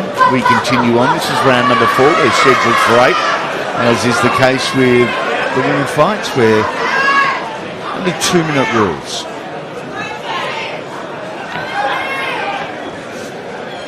Robinson back in the middle of the ring. The eyes have it. Real indicator of the focus that these awesome athletes possess. Yesti just unloading to the body, turning it into a fight. Robinson said, okay, you want to go that way? Let's go that way. Yeah, what I could see in that combination, yes, Yesti threw a lot of punches, but she was very comfortable, Taylah, taking a lot of them on the arms and just comfortable with the power that was coming towards her. Yeah, she's going to the body, Taylah Robertson. So both trying to lower the elbows of their opponents.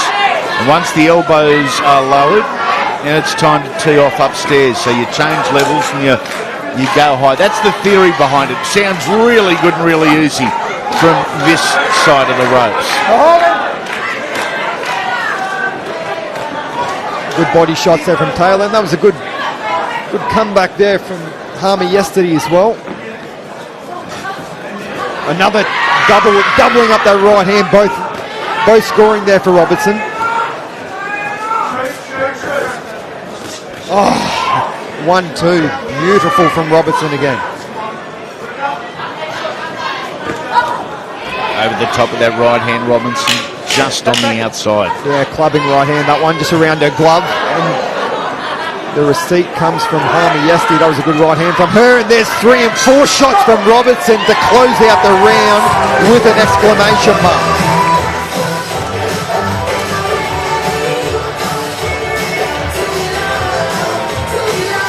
Another cracker on her hands here. Yesti has come to fight. And she had to, because she's got a real good fighter in front of her. And Taylah Robertson, she is so crafty. Got every punch in the book. Changes angles well. Changes heights very well, as you can see. Down to the body, up to the head. I wonder if we look into our crystal ball into 2024, Nathan. I just wonder if there's an opportunity or a challenge for Taylah Robinson, Shannon O'Connell too. I know Shannon's had significant reconstructive surgery on his shoulder following the Ebony Bridges fight. I don't know what Shannon's plans are at this stage, but she's a fighter. I just wonder if the two women would consider dancing again. Yeah, we'll talk about hatred. There is genuine hatred between those pair as well. So if any fight's going to be made or can be made, don't be mistaken, it might be that one. Round number 5 of this Wanless Waste Management contest between Taylah Robinson and Harmer Yesti. Yeah, that unbelievable turn there from Robertson. You could see turning and then finishing to the head, both scoring once again. It has been quite a clinic and quite a showreel for Taylah. Valuable rounds, valuable experience against little tough nut and Harmer. Watch your head! Watch your head! Gee, the heads are clanging together on a couple of occasions. Nice work from Taylah. I can see Harmer Yesti causing some big upsets. Not too many people are as good or as crafty as Taylah. I'm telling you now, if Taylah couldn't move as well as she does, I should say, Yesti would be having a lot more success, because she's throwing and she's throwing hard. I think the air went out of Harmer Yesti when she tried the body shots on Taylah and was wailing away both sides, and Taylah just wore them. And I think that may have been a little deflating for Harmer. Not surprisingly. Head up, Taylah.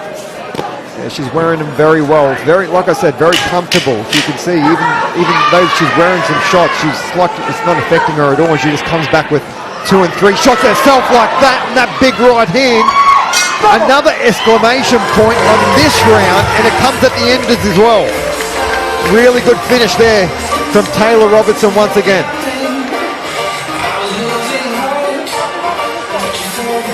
Round 5, another barn burn up. Both girls throwing plenty of artillery. A lot more coming from the blue corner though, and that's Taylah Robertson's corner because she's got all the class, all the skills, and all the punches in the book. And you can see, doesn't discriminate between the body and the head. She drops her body well when she goes to the body. And those sharp laser shots to the head are scoring and scoring at will. Really good corner. It's an understanding corner. And very calm. I love seeing that in a professional environment. We don't always see it, Nathan. It sounds easy, and I'd love to say every trainer possesses that, but they don't. The last thing you want in that 1 minute break when you're exhausted is somebody shouting at you. You just need to calm down, get your breath back, get a bit of water in you, take 1 or 2 instructions maximum, and get back out there.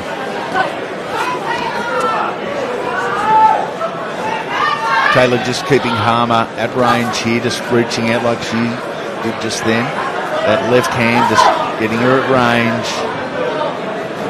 So when she throws the right hand, she knows she's at optimal length. Halfway through round number 6, there's plenty suggesting that this one wouldn't be a long fight, but I think those same people probably underestimating the Indonesian. Every fight of hers has gone the distance. 1 over 4, 2 over 6. This over range. Right hand lead scoring there for Robertson. Oh, and the 3-punch combination all scoring for Robertson as well. You can see she's having fun in there now, smiling at her opponent. You can see something, everything so clearly. Yes, he's still willing, but just hasn't got the speed in her shots to be able to catch Robertson out. Oh.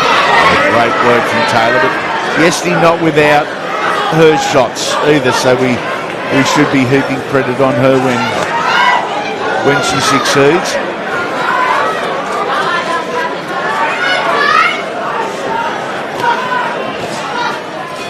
Yeah, good body shot there from Yesti. Final 10 seconds of the 6th round. Just the 2-minute rounds, they just, from our perspective anyway, on this side of the ropes, they seem to go so quickly. I guess it's just what you're used to.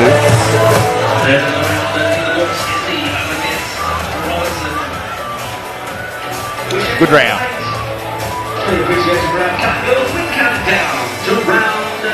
Round 6, another good one. And those laser shots that I spoke about, Taylah Robertson straight down the barrel, all scoring. Bang, bang, bang. Yesti still throwing a fair share of punches,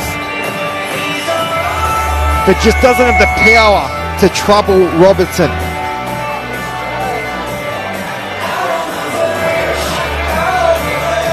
I got grabbed on the neck from behind by big ugly looking bloke halfway through the fight previous. Great to see Nathan Briggs here,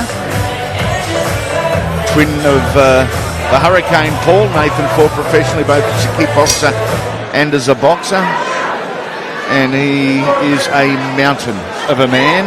I'll call him Mr. Briggs. Great fighter back in his day, that's for sure. He appeared on plenty of AEST boxing shows as well. As we see what unfolds here on the 7th of 8, this is the penultimate round for these two girls.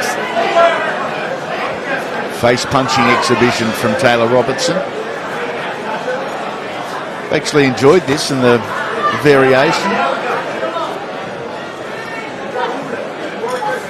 Coming up next, 2 cruiserweight belts. The Australian Cruiserweight Title is on the line between Benny Kelleher and Luke Modini, who's been on fire of late. Floyd Masson, and Yves Ngabu from Belgium. That is our main event for the IBO Cruiserweight Title of the world. A very prestigious belt, previously held by Aussie's Ted Kofi. Danny Green has held this belt, and now our very own Floyd Masson. Cannot wait. Tell you what, some clean shots have landed here in this round for Taylah Robertson. That right hand has really found a home on Yesti's head, and she's battle-worn now. You can see the markings on her face really starting to rapidly appear now. Those right hands have found a home. Last 30 seconds of round number 7. You said she was laser focused earlier. Her gloves have got lasers on them. Her percentage of punches thrown to punches landed is out of this world. Yeah, punch stats would be right up there. And it's always been the case, even from the amateur days. I remember. Is that right? Yeah, she was very, very good. She was extremely fast, extremely sharp, and extremely accurate, and that hasn't changed in the pro ranks as she walks back for the last time as they lead into this 8th and final round.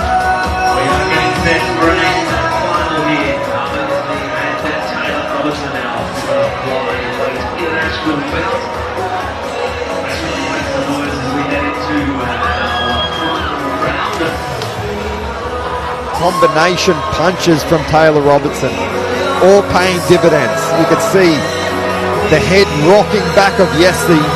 She needs a couple of Panadols, and very quickly.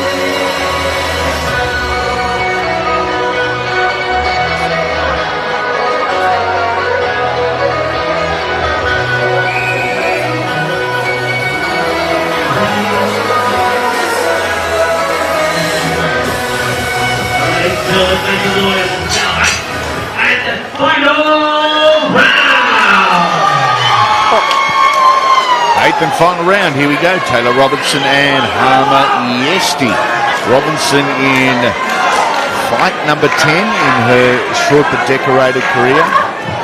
International fighter now after travelling overseas and competing in Toronto, Canada in her most recent bout.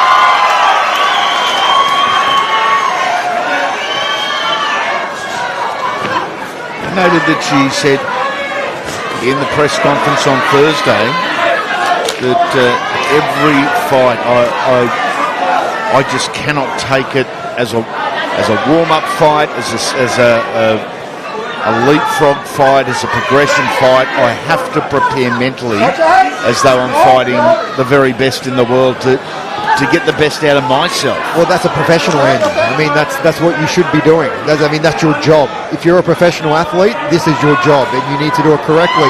And like we said in an earlier bout, Andy, the more you repeat things the correct way, the more natural it comes. So you need to do that, and so she's doing everything right, Taylah, and that's why everyone gets behind her. She's got so many supporters and so many sponsors because she is the true athlete and the true professional. Nice right hand from Taylah Robertson. Good return shot with 30 seconds remaining in the fight. A lot to like about this young lady. How she goes about her work. Still ripping to the body. Good shots. Good variation there to the body and then to the head for Taylah Robertson. As the last 10 seconds fires off, this will open up one last time, or maybe not. Both girls embrace, and that was another dominant performance by Taylah Robertson. She's exhausted, Taylah, and I don't know if she's overly happy with herself. And saying that, I think Yesti will be invited back to Australia a couple more times because she gave her a really good test tonight. And she pushed all the way to the end, and she threw plenty of punches, and make no mistake, like I said, she was here to win. She wasn't here to make up the numbers. As we can see in some of these highlights of the last round, she was throwing to the last bell, and that's a credit to her and her team as well. Yeah, it is. Congratulations to Harvey Yesti and Daniel from the Proxima Gym in Indonesia. They have handled themselves really, really well and done themselves proud. They're in with an absolute gun here.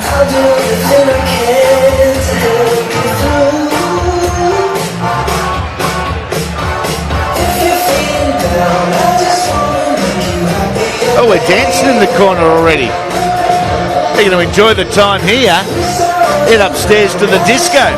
Join Alfie DiCarlo and the team up there for a cocktail or two.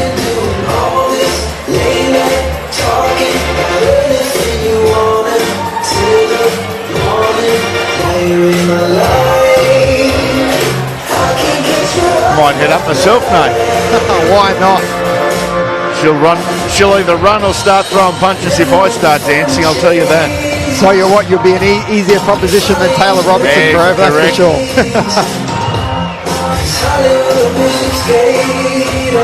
Let's go centre ring.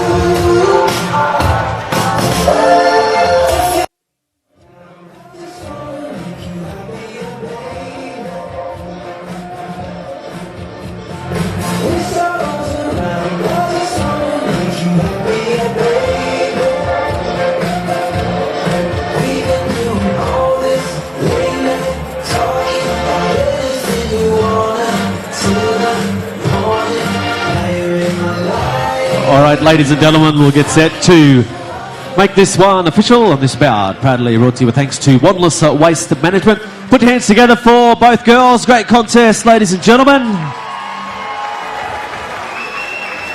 We go to the judges' scorecards. Judge Philip Holiday scores about 79 to 73.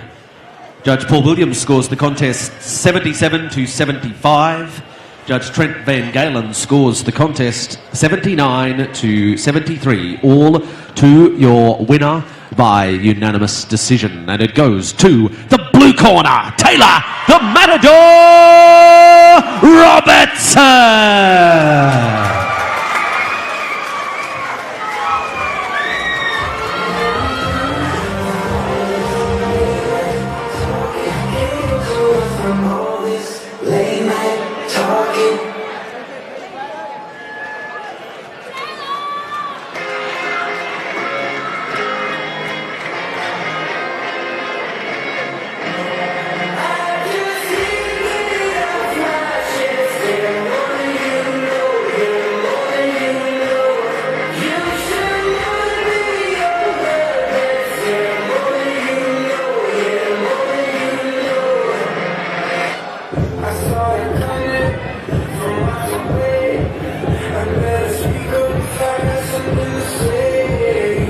All right, ladies and gentlemen, we'll grab a few words with our winner.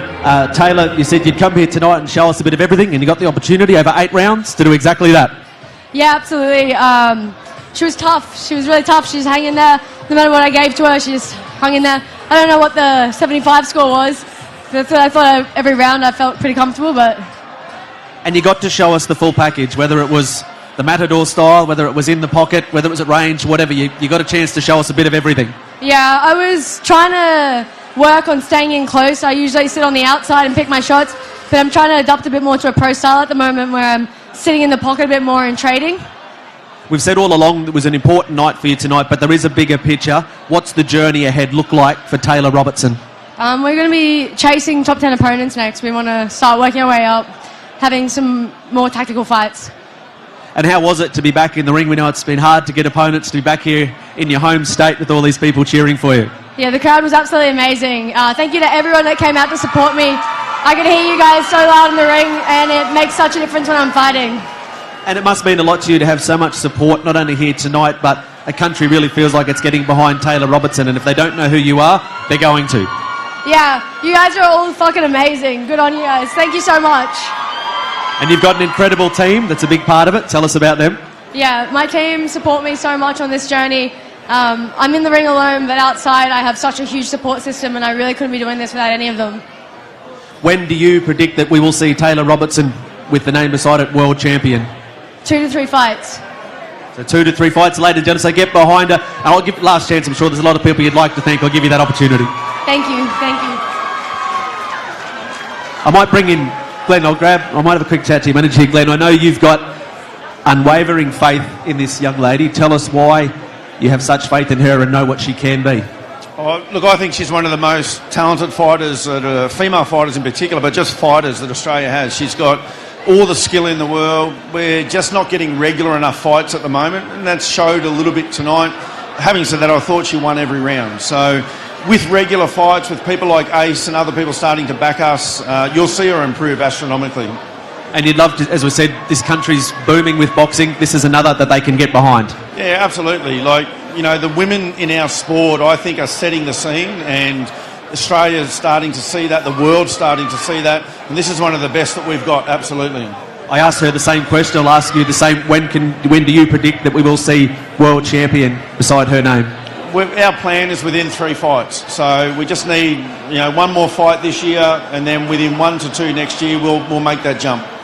Not a bad night for the team? It was a great night for the team, and thanks to Ace Boxing and the crowd here, you guys are amazing. Thank you.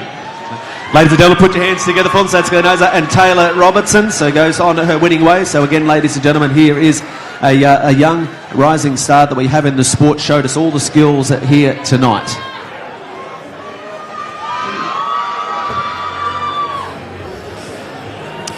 All right, ladies and gentlemen, the next piece I've got for you here is a pretty special one. So this one, Jeff Fennick and Mike Tyson.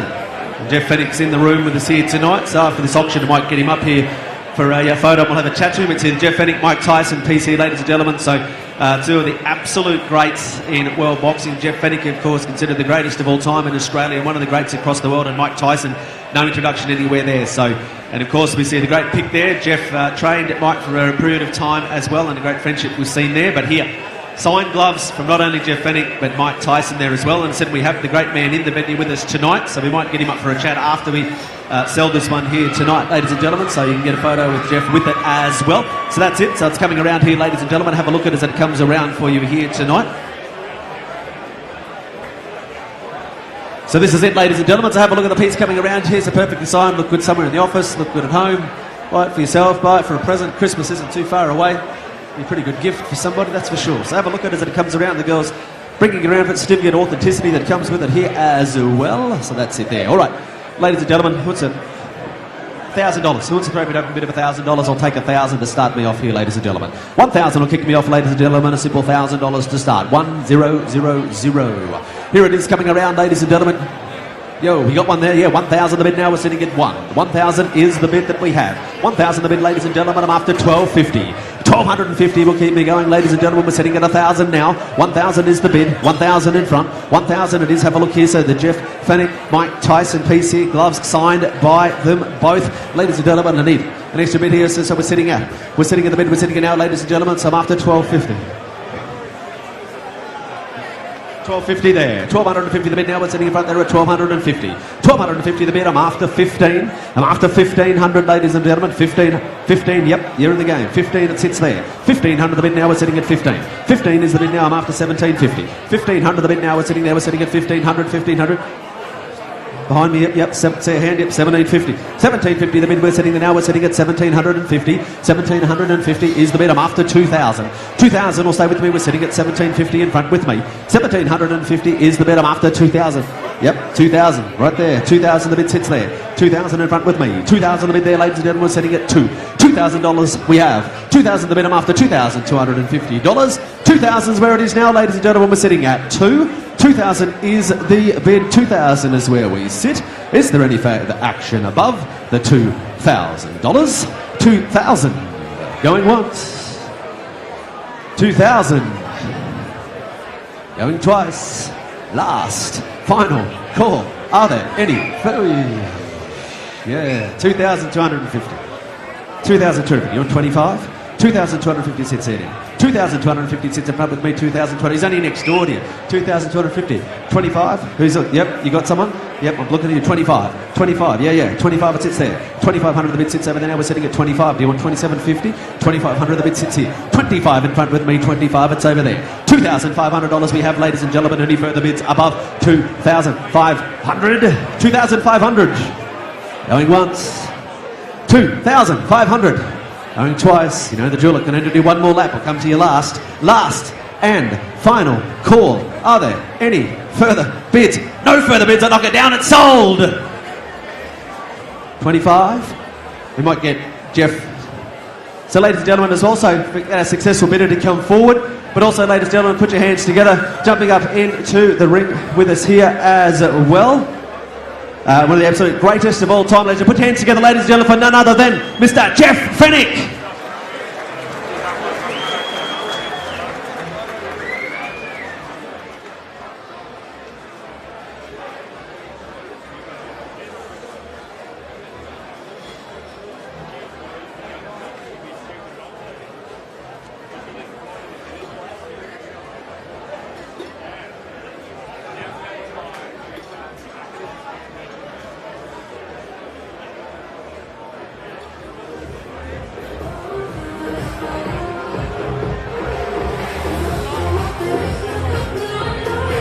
All right, ladies and gentlemen, we'll grab a few words with the legendary Jeff Fennick. Jeff, wonderful to have you here in Brisbane. We know this is almost like a second home to you, but what brings you back to Brisbane? First of all, Taylah and AEST Boxing are family to me, and every time I come to Brisbane, they're the first people I see. And I'd just like to say to all you people who just followed young Taylah Robertson, believe me, she will be world champion soon. She's got all the skill in the world, and I believe that she'll be world champion soon. I love Brisbane. I love the people of Brisbane, and it's always an honour being here with the Carlos. We just saw that picture of yourself with Iron Mike Tyson. So many people love Iron Mike, are intrigued by Iron Mike. You're lucky enough to spend a lot of time with him, call him a friend. What's he like? What's the real Iron Mike Tyson like? He's like a light switch. When it's on, it's on. When it's off, it's off. But he's an amazing human being. He's a very, very generous man. He gives a lot of his time and money to charity. And I think if we think of what Mike Tyson's been through over the last 15, 20 years, and to see where he is today, it's an amazing story. And I think it's a lesson for anybody that you can get knocked down, but you can get back up and you can do it all over again. And I think Mike Tyson's proven beyond doubt with what he's done in his 50s that we can all do anything we want if we work hard enough. And for you to train him whilst it was at the back end of his career, and to be there for that final fight and to be the one to console him and just be there for him as a friend, what was that like for you as a friend and as a trainer? That was an amazing experience for me. Travelling the world with Mike Tyson was certainly something very, very special. But as a friend, it was my job to look after him. I did that in the fight game. That's my job today as a trainer. Is my first and foremost is to look after my fighter, and hopefully the opponent's trainer does the same for them as well. So health and welfare is everything, especially life after boxing. It gets really, really tough. So I'm just proud to say that he's my friend. I'm proud to say that we'll always be friends, and to be his trainer was something very, very special. Maybe even better than me being a fighter. You had an incredible career as a fighter. We now see you as a trainer, and we see Australian boxing's booming, and you set an incredible legacy and blazed the trail for so many to follow. You must be so proud of where you see this sport sitting today from probably, in your glory days when you were going through it. Yeah, definitely so. When you think of the fighters today, and a lot of us, we talk about Tim Tszyu and Nikita Tszyu, but what Jai Opetaia done just over a year ago with the broken jaw was maybe one of the most incredible things in the sport of boxing. He lives up on the Gold Coast now. He's a really, really proud guy that I've had a lot to do with when he was young. But I think Australian boxing at the moment is as good as it's ever been, and with promoters like Angelo DiCarlo and others, it's just going to get better and better. And what about for your stable of fighters? An exciting time coming up, I'm sure, as well? Yeah, I've only got a couple of fighters, but I've got young Hass Hamden, Nader Hamden's son, who's improving every fight, and hopefully over the next couple of months he'll be on the undercards of Tim Tszyu, and then hopefully he'll get world rated, and we'll just wait and see what happens. But like I said, this is a really, really tough sport. You've got to take it one step at a time, and like I said, my job is to look after my fighters. It's something that you're so passionate about. This is a tough sport, the toughest sport you'll find. You know that from both sides of it, but you're so passionate about trainers and people involved with the fighters, first and foremost, looking after them. It's the most important thing. People don't realise that we train 7 days a week, twice a day. We go without eating, we go without drinking for days and sometimes weeks. And then we have somebody who can ruin your career. And I'm really passionate. And if I feel that somebody's done the wrong thing by the sport that I love, whether you love me or hate me, I'm going to get up and I'm going to yell, scream, and let you know that maybe there's another job for you because you can't do this one properly. And that's who I am, that's who I represent, and I'll always represent that person because not that I'm bigger or better than anybody else, it's just that I've been through it.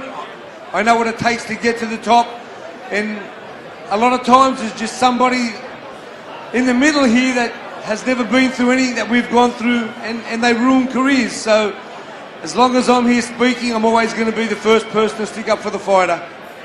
And finally, Jeff, you mentioned Taylah Robertson, you think can be a world champion. Who are other names you think people here tonight should look out for that will be our next Jai Opetizer, our next Jeff Fennick?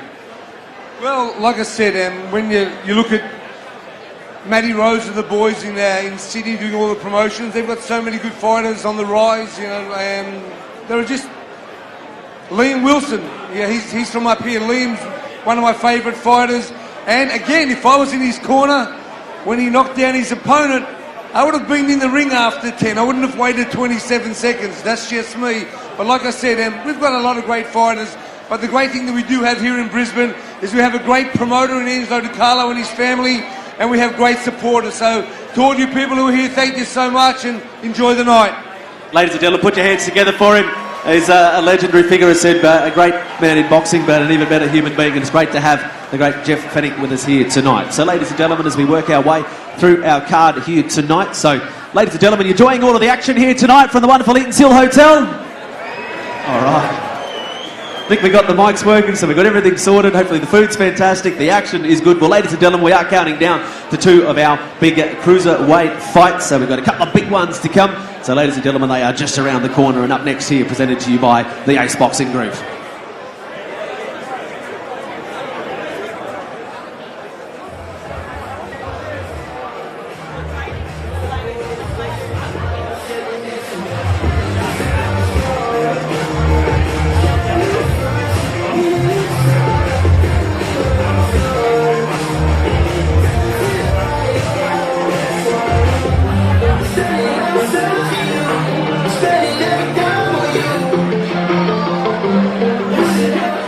All right, ladies and gentlemen, let's move on to our semi-main event of the evening. We fight here 10 by 3-minute rounds, and we do it for the Australian Cruiserweight Title. This one is sponsored by Bill Chaser. Let's bring out the two fighters. First of all, introducing you to the challenger, fighting out of the red corner. This is Luke Modini.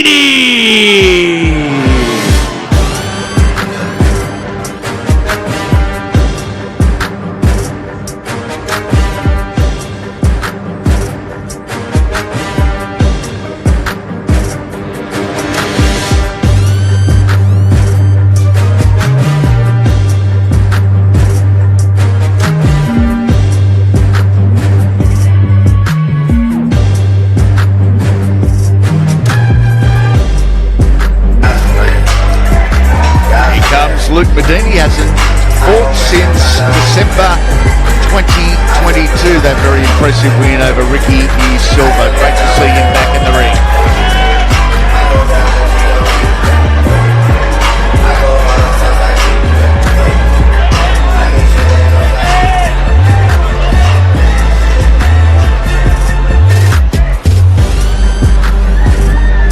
And introducing to you next, he is the defending Australian champion, fighting out of the blue corner. This is Ben Kelleher.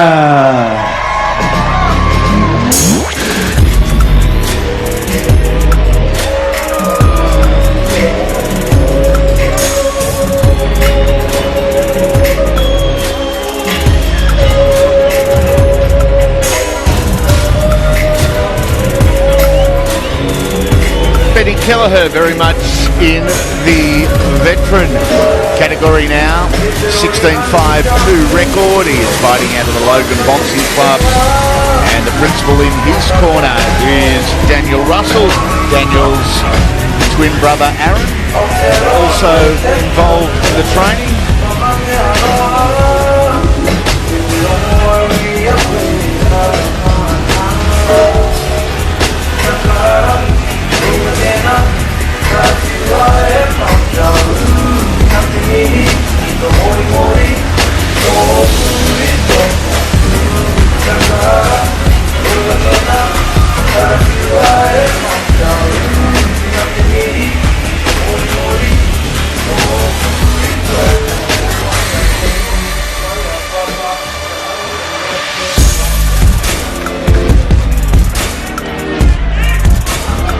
All right, ladies and gentlemen, introducing you to this bout. We fight 10 by 3-minute rounds, and we do it for the Australian Cruiserweight Title. This bout is proudly brought to you with thanks to Bill Chaser.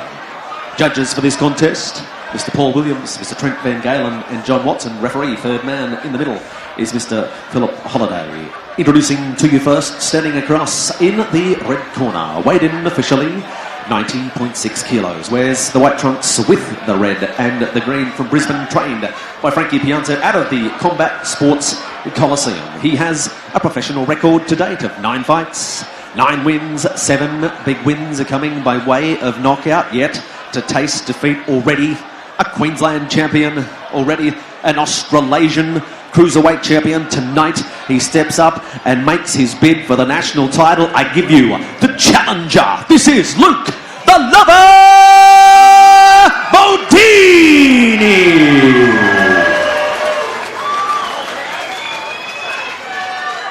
And his opponent standing across in the blue corner. He weighed in officially 90.4 kilos. Originally hailing from Auckland, New Zealand, now based here in Brisbane, the River City, trained by Daniel Russell from the Logan boxing team. His professional record, 23 fights, 16 wins, 5 big wins coming by way of knockouts, 2 draws and just the 5 losses. He's a former IBF Pan Pacific champion and a former ANBF Australasian champion and a 3-time national champion. Brisbane, I give you the reigning, defending Australian Cruiserweight champion. This is Ben Kelleher.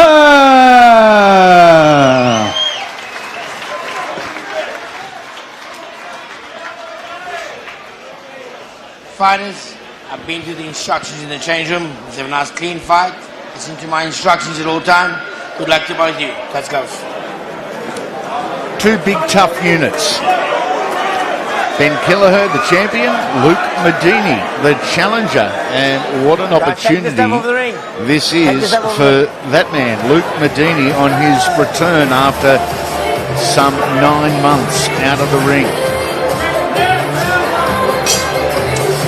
Right-hander versus a left-hander. The right-hander or orthodox boxer is in the black. It's Ben Kelleher, and Luke Modini, the left-hander, in the white trunks. Don't leave the hands out I'm there, suggesting it starts cautiously. Late in the round, you're going to see Modini throwing some bombs. He's the finisher of the 2 here. Kelleher will accumulate punishment with power. Modini's going to try and finish it in 1 punch. Andy Rain alongside Nathan DiCarlo. Calling the action live for Ace Boxing. Right here from Eaton's Hill, Bill Chaser. Our mate James Stewart sponsoring our semi-main event for the night. You can see Modini just starting to measure with his jab, measure with his power hand. He's just, not rushing into anything yet. You can, like you said, Andy, he'll just warm his way into this contest. He is the big puncher out of the 2. He's had 9 wins and 7 have ended in knockout. He's only had the 9 fights, so he's undefeated prospect, and a prospect at that. I think he's a freak of a talent. He's already captured 2 titles, including a big win over Ricky Silva, like you said, to capture the Australasian title in his previous fight, or in his last fight. For Luke, Ricky Silva was a significant step up. This, I think, is an even bigger step up and far outweighs, respectfully, the previous 7 opponents that that Luke Modini has fought, it's a super challenge against a really tough veteran. Yeah, and agreed. And Ben Kelleher is a guy that he's always going to stay there. Like, he is not the sort of guy that you can just get out with one shot. He's very durable, very resilient. So, you know, for him to score a knockout or even a knockdown against somebody like Kelleher, you have to really earn it. Ben, don't leave the hand out there, Ben. 1 minute remaining in the opening round, and pretty much following script, nice and cautious, and there's a sign of respect from Modini for the veteran here. Won this title, Benny Kelleher, with an upset victory over the previously undefeated Khalid Baker in Melbourne. Yeah, that's right. Yeah, it was. I mean, and talking about Ben, he's fought the best of the best in the country. He's including a bout against Mark Flanagan, 2 bouts against Jai Opatao, who's the current world champion. But yeah, arguably his best win came in his last fight to recapture that Australian Cruiserweight title, knocking out Khalid Baker in his hometown of Melbourne. Nice and cautious. Bit old school, this one. Kelleher certainly old school. Luke Modini's that young, he's only heard about old school. He hasn't been there. A nice, cautious, respectful start.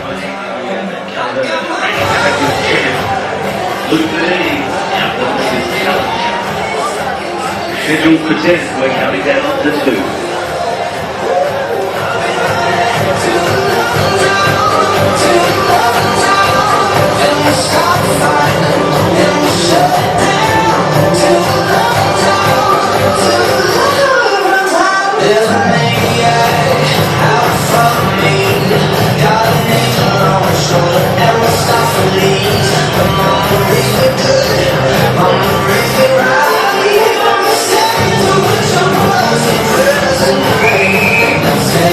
Gee, looks comfortable. Luke Modini in the 60-second break. Sat down really calm, really comfortable. Bit of self-confidence there after a 3-minute look at his opponent. He's always fought beyond his experience. He just seems like, yeah, like you said, so comfortable in there, like a seasoned veteran. It seems like he's the veteran in there. You can see he's so calm, so calculated. You can see a little bit of cockiness coming out as well, dropping the hand slightly there. Yeah, he is. He's confident. He thinks he's within himself. He's figured out what Ben's going to throw at him and where he's at and how fast he's throwing them. It's for the Australian Cruiserweight title. 10 3-minute rounds.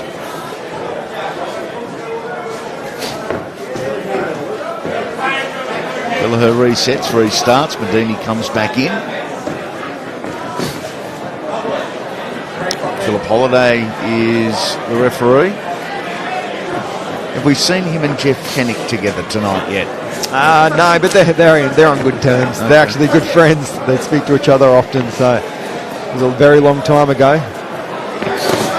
Both men capturing the world title. Yep. Just edging forward here, Modini. He's got great, unbelievable reflexes for such a big fella as Luke Modini. You can see him ever so slightly creeping a little bit closer with that lead foot. And you can 100%. see, and that lead foot, once he's close enough to his opponent, that means his punches are close enough. You can see it's not being fought at the distance the first round was. All of a sudden they're that little bit closer. And when you're that little bit closer, you can hit your target. Of note, and it's something I look at every time a right-hander boxes a left-hander, we're looking at the front foot, and the theory from the gym goes, if your foot is on the outside, you're probably got the dominant ring position. You've certainly got the better chance of scoring a shot. And for the most part of the opening 2 rounds, Ben Kelleher's foot has been on the outside. You're going to see a little bit of what happened just previously with treading on each other's toes and someone falling over. That's what happens with a righty and lefty. But Ben Kelleher at the moment, Nate, on the outside, and that's a position he needs to be in. Oh, and he's been dropped with a short left hand That was explosive from Modini. I think we're done. And that's what he can do. That nose is splattered with blood. He is a power puncher. Luke Modini has put another exclamation point on his career, another notch on his belt, and another title to his cabinet. He is now the Australian Cruiserweight Champion. It's a cut underneath the left eye, and he's saying, I can't see. He is right above us in the commentary area. He's absolutely walked into that. He's looking up at the crowd saying, I'm okay, I'm okay. There's obviously loved ones in the crowd that are concerned about him, and he's smiling now at loved ones at ringside as we look at it again. Oh, there's a half uppercut that just lands on the mark as Kelleher comes in, so adding to the power, obviously him coming forward, and that eye is split, the nose is busted. That obviously came in with some big power. So he's been split above the eye and he's been split below the eye. And I think the nose is copped a working too. And I was just about to jump in there too before that stoppage, Andy. You were saying that Kelleher was in the dominant position because his foot was outside the lead foot of Modini, and technically you're 100% correct, but it only comes into play when you throw your power hand, because all that does is, by you being on the outside, opens up your power hand. But Kelleher was not throwing his power hand, so it's giving him no advantage. Whereas as soon as you saw the power that possesses from Modini, as soon as he found the mark, he just found the home and it was game over. You can see the outside foot, you're 100% right. It was in the right position for Kelleher, but wasn't throwing the power hand behind it. He's busted up, banging Benny Kelleher. Oh, terrific shot. Well done to the crew here, the camera guys, directors, producers, back in the truck, best in the business, and collecting that with all the venom and accuracy it was thrown with. As you can see there, he's cut underneath. He's cut just over the eye. Blood coming out of the hooter. And he's smiling. Oh, wow. Oh, you lunatic. That's why we love you. I'll tell you what, Luke is compiling quite a record now. That's 10 fights, 10 wins, and 8 by knockout. He's a dangerous man. Let's go centre into James.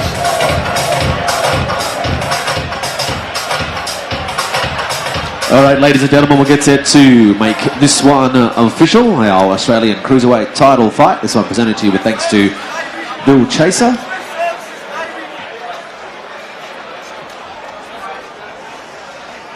Get him into the middle.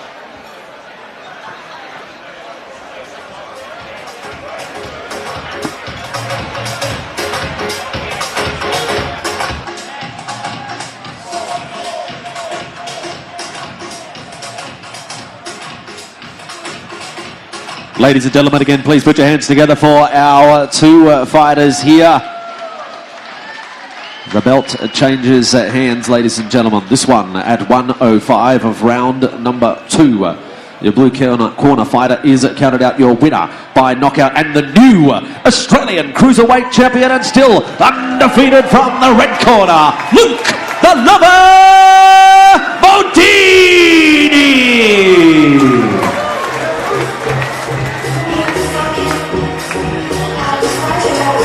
All right, ladies and gentlemen, before we get, we'll grab a couple of words. So, our defending champion, who we've seen, as we said, in the whole career, always fought the best of the best. Not your way that you wanted it to go tonight. Yeah, I just wanted to quickly say congratulations to Luke. He's very much a well-deserving champion, and with a beautiful shot. I fought Peter here and fractured this orbital. Even blowing on it, it just blows up. He got it absolutely perfectly, and I congratulate you, bro. You did such a great job. Well done. And one more thing, just want to say thank you. The people that paid their hard-earned money and come here, text me, check on me, Like, it means heaps, even at the end of my career, as I move into other sports and other things. Like, it means so much. So thank you for supporting the show, and thank you so much. Yeah, so a class act, ladies and gentlemen. We'll grab a couple of words with the new champion in this. Look, we've seen the press conference, the way in. There's been incredible respect between the two of you, and it continued right until the end. Yeah, 100%. Respect Ben very highly.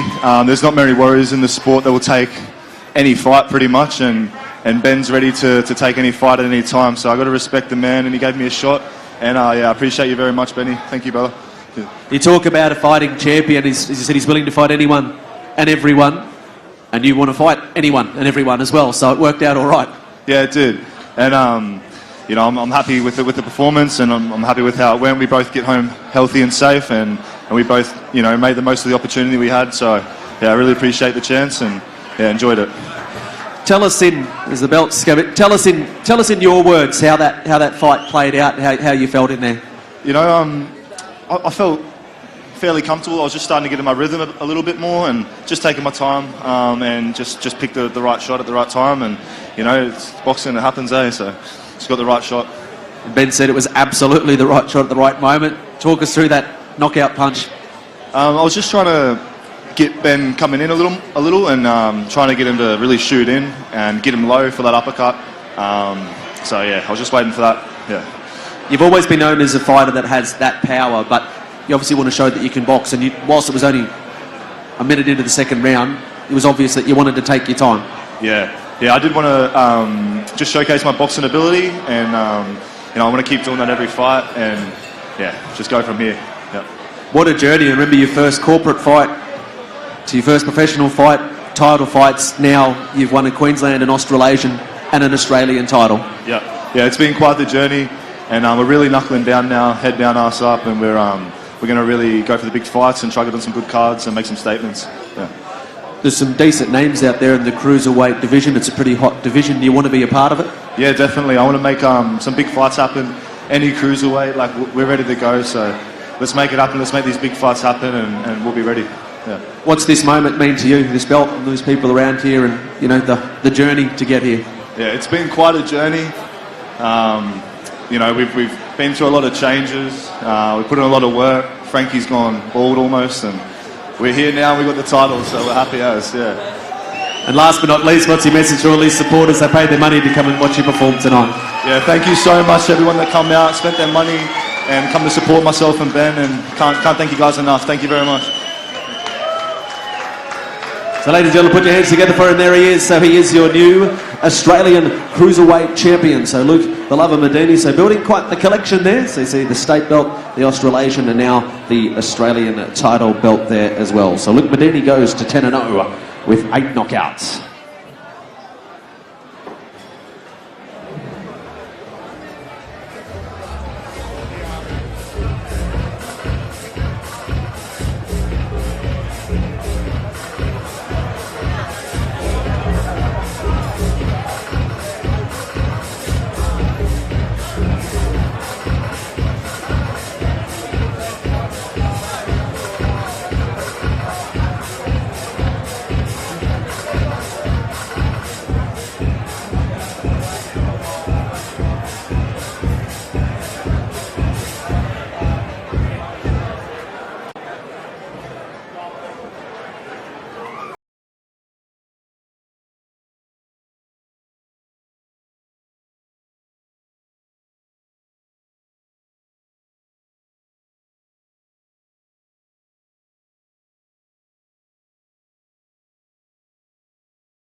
Last piece of the night, the Iron Mike Tyson piece, WBC signed belt. Everyone loves the WBC belt, so the green belt there, the WBC one, so signed here by Iron Mike Tyson. We're just talking to Jeff Fennick about the great man, so this is your chance to walk away with a unique piece of memorabilia of the man himself, Iron Mike Tyson.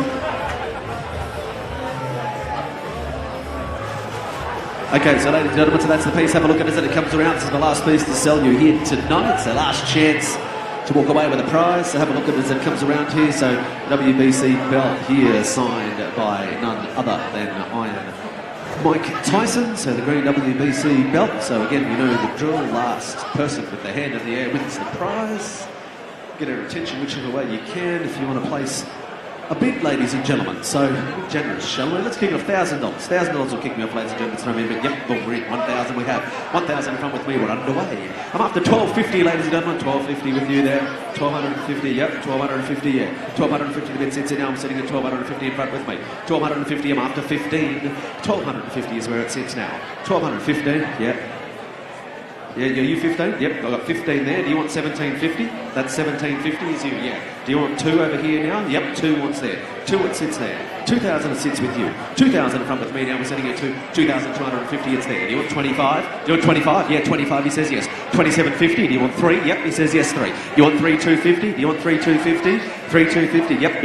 Yeah. Is that a yes or a no? It's sitting at 3,000 here. You're running second at the moment, sir. 3,000 the bid. It sits in front with me now. We're sitting at 3,000. 3,000 is the bid. Do you want 3? Do you want 3,250? It's sitting at 3 there. Are you out? Are you in? Think about it. 3,000. It sits across there at the moment. You're running a distant second at the moment. 3,000 the bid sits in front with me there. 3,000 is the bid now. We're sitting at 3. 3,000. I have them up to 3,250. Any further players in the back? 3,000. It sits in there now. 3,000 the table in front with me, ladies and gentlemen. I'm up to 3,250 to keep the game alive. 3,000 is the bid, ladies and gentlemen. Any further bids above? 3,250. Yep, right in front. 3,2. You want 35? 3,250 there. We've come this far together and I'd hate to break up this relationship. It's been nice. 3,250 the bid sits in front with me. It's only money. You can make more of it. Trust me. 3,250 it sits in front with you, sir. 3,250. Go one more. Go one more. Take me to 35. Have a look at it. Beautiful. Think of where you can place that. 3,250. Yep, 35. Easy. 35 easy. 35 is easy. You want 3,750? 3,500 the bid now. We're sitting at 3,500 and is there. 3,500 is. Do you want me to give you the same speech? 3,500 the bid sits there now. 3,750 to stay with me. 3,500 it sits there. 3,500 is in front at the moment. 3,500 he shakes his head. Think on it. 3,500 is in front with you, sir, at the moment. We're sitting at 3,500. Any further bids above the $3,500? 35. Going once. 35. Going twice. I'll come to you last. 3,750. 3,750 is 3,750. 3,750 in front with me. 3,750. 3,000. You're 4? Oh, new player. 4,000. Yes. Yep. 4,000. Ooh, someone there drew the game. 4,000. What table we got there? Hold that thing in the air. 4,000. Where's my bidder? 4,000 there. 4,000 we got now. Behind. We're sitting at 4,000. You want 4,250? 4,000 sits behind. New player. You've got rid of him. It's sitting at 4,000 there. 4,000 is the bid now, ladies and gentlemen. We're sitting at the 4. $4,000 is the bid. Any further players above $4,000? 4,000. Going once. $4,000. It's with you at the moment. Going twice. I'll come back to you last. Yeah, 4,250. He says yes. 4,250 behind me. 4,250 behind with me there. 4,250 bid now. We're sitting at 4,250. Do you want 45?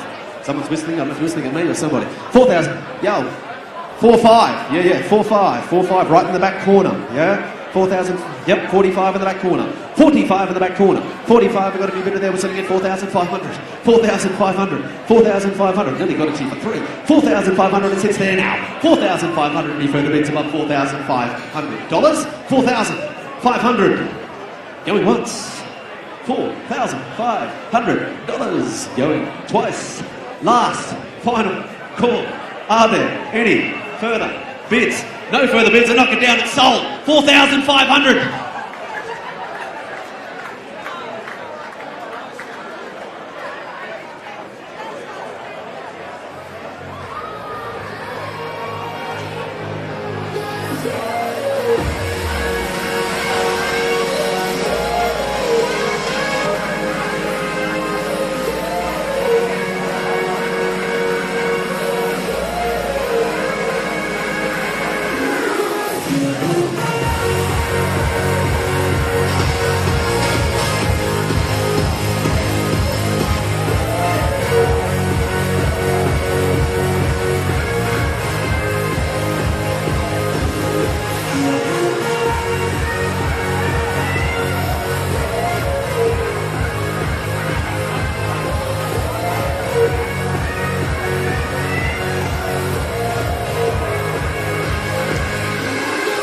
All right, ladies and gentlemen, we are counting down for our main event, so we're just a few minutes away from our big one. Ladies and gentlemen, who's in the house tonight to see Floyd Masson? Well, he's up next, ladies and gentlemen, as we get set for our IBO World Cruiserweight Title. We're just moments away, but as I said, we've got a room full of stars. Another one is going to jump up into the ring with me here. Please put your hands together, ladies and gentlemen, for Mr. Adam Hollyoak.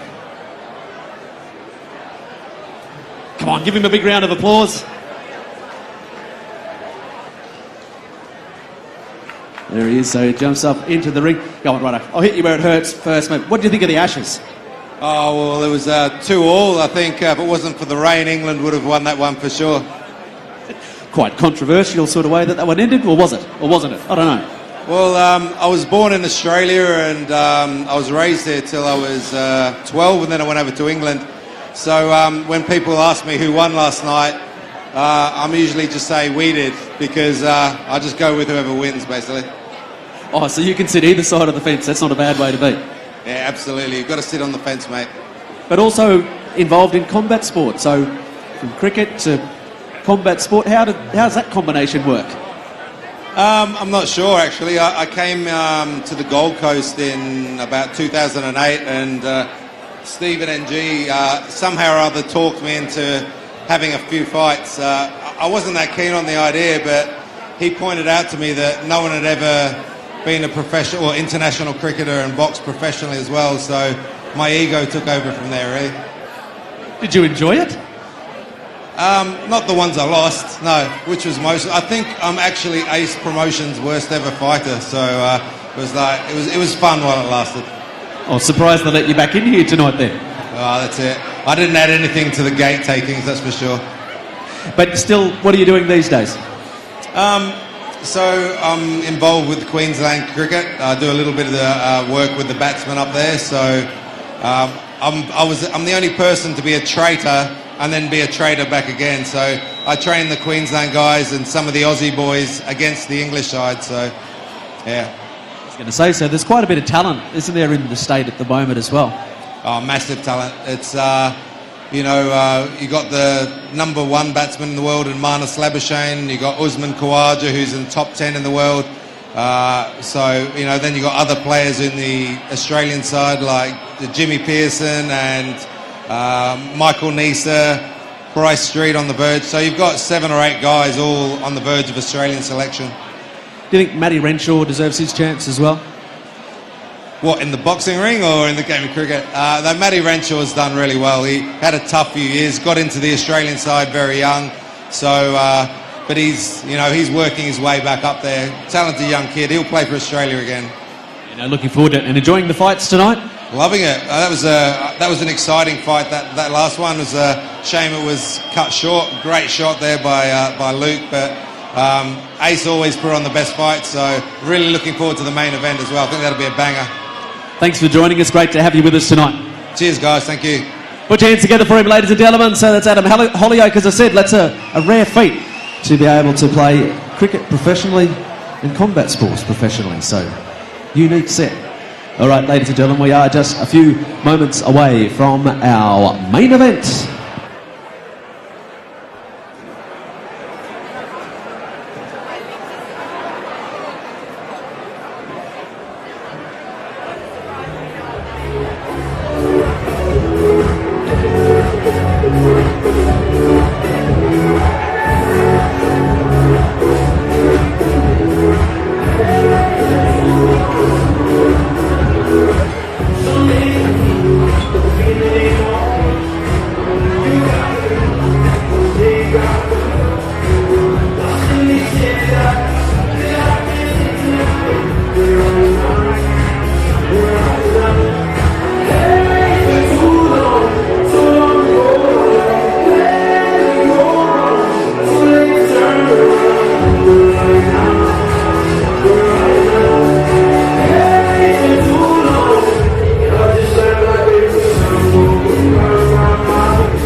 discipline. That's where I'm going to be at my best. I know Floyd is a good fighter. He's all-arounder, and but so am I. I know what the type of fighter I am. I know what type of fighter he is. And I'll be training extra hard too, knowing they got to be fit. They got to want it more than anything in the world. I have nothing against the fighter, but I'm here to do a job and to take the belt. If anyone was to fight me, they know that I'm going to give it 100% and there's no quit in me. I don't think he's going to stand there. I think he's going to move like they always do. Can knock him out if he moves also, you know. So let's see how it goes. I want to box smart and do it how I know I can box. So if I see you know one mistake, and he's out.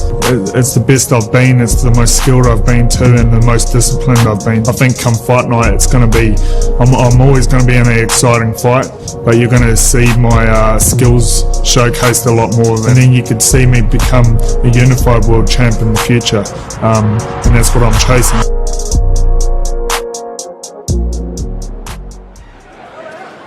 All right, ladies and gentlemen, the time has come. We are set for our main event of the evening. Eaton's Hill, make some noise. Are you ready for our main event of the evening? 12 by 3-minute rounds, and we do it for the IBO World Cruiserweight Title. And this bout is proudly sponsored by Cars for Us. Ladies and gentlemen, let's bring out our two fighters. Introducing to you first, he is the challenger, fighting out of the Democratic Republic of Congo. This is Yves Ngabu.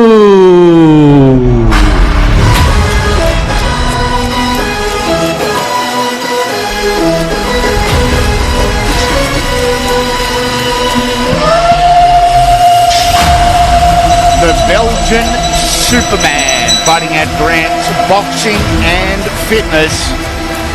Oh boy, a bruiser. This is Yves Ngabu. At 21-2, he presents the biggest challenge of Floyd Masson's short but decorated career. Thanks to our sponsors, Cars for Us, Bill Chase, Longless, Action Metal Recyclers, and the Waste Management brand, Ultra Tune, and Sean Buckley as well. And here comes the challenger. Quite the entourage. He's show, but trust me, this young man is all go as well.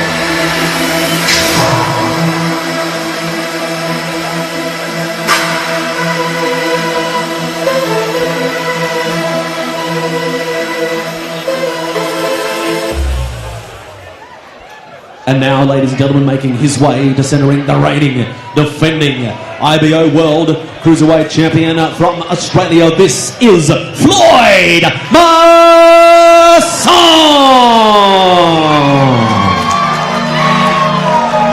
Undefeated, 13 fights, 13 wins. He's from the East Side Boxing Gym, the south fringes of Brisbane, Australia, the Olympic City. Playing host to AEST Boxing Group tonight, our second last event of the year. We are back in November, and here is the IBO Cruiserweight Champion of the world. He is no BS. He is Floyd Masson.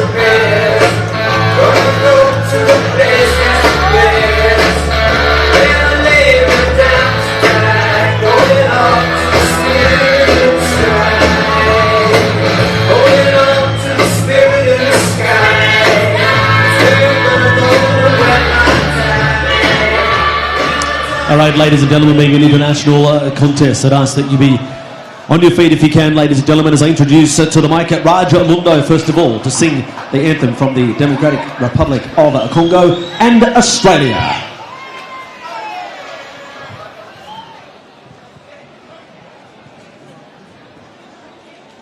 Debout Congolais, unis par les sons, unis dans l'effort pour l'indépendance.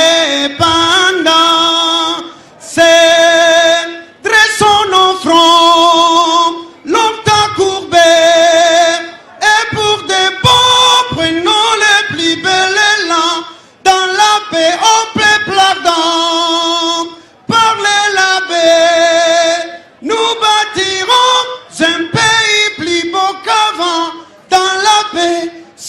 citoyens, entonnez l'hymne sacré de votre solidarité. Fièrement saluez l'emblème d'or de votre souveraineté. Congo, ton béni, Congo, désaillé, Congo, au pays, Congo, bien-aimé, Congo. Nous peuplerons ton soleil, nous assurerons ta grandeur. 30 juillet, au doux soleil, 30 juillet du 30 juillet, jour sacré, sois les témoins, jour sacré de l'immorté, ce matin liberté que nous léguons à notre prospérité pour toujours.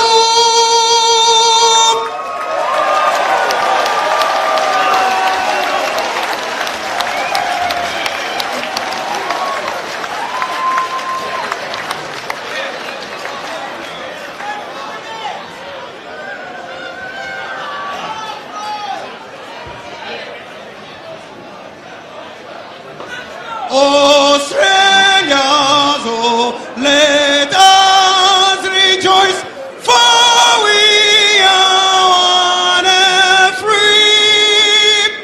With golden soil and wealth for toil, armies God by sea. Our lands abounding, nature gift of beauty, richer in history's page. Let every state advance Australia fame. In joyful strength, let us sing. Advance Australia fame.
Room. Are you main event ready? Intel, come on, make some noise!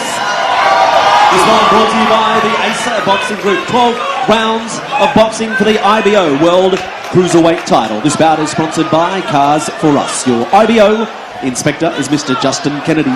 Referees are judging this international bout: David Craig of New Zealand, Olena Popabello of Belgium, and Adam Heights of Australia. Timekeeper Mr. Tony Kettlewell. Referee, third man in the middle, is Mr. Will Solos. Live from Eatonsville, champion versus challenger, Brisbane. Let me hear your voice. The time, the moment is now! Introducing to you first, standing across in the red corner, weighed in officially 90.5 kilos, wears the purple and gold trunks. Travelled to us from the Democratic Republic of Congo. He's trained by Damien Durant from Durant's Boxing Gym. His professional record: 23 professional bouts, 21 wins, 15 big wins by way of knockout, and just the 2 losses. A former Belgian national champion, a former European champion. Tonight he is the challenger for the IBO World Cruiserweight Title. This is Yves the Tank Ngabu.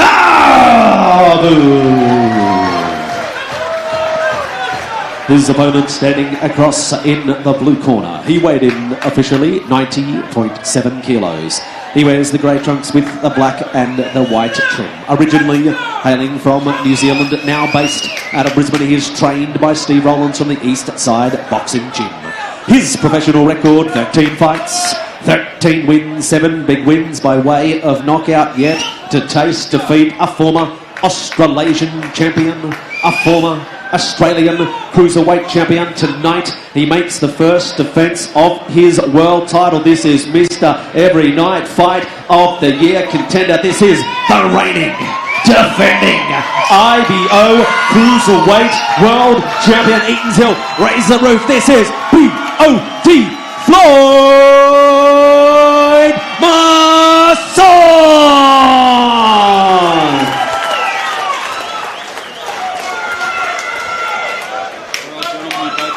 Instructions in the dressing sheds. May I remind you, obey my instructions at all times, protect yourselves at all times. Touch them up. There's a stare down between two big, strong kids. I think the standout of the night could well be, so far anyway, old mate with the national anthem, Andy Raymond alongside Nathan DiCarlo and the multi-time world champion, the great Jeff Fennick, for our main event. Floyd Masson, Yves Ngabu.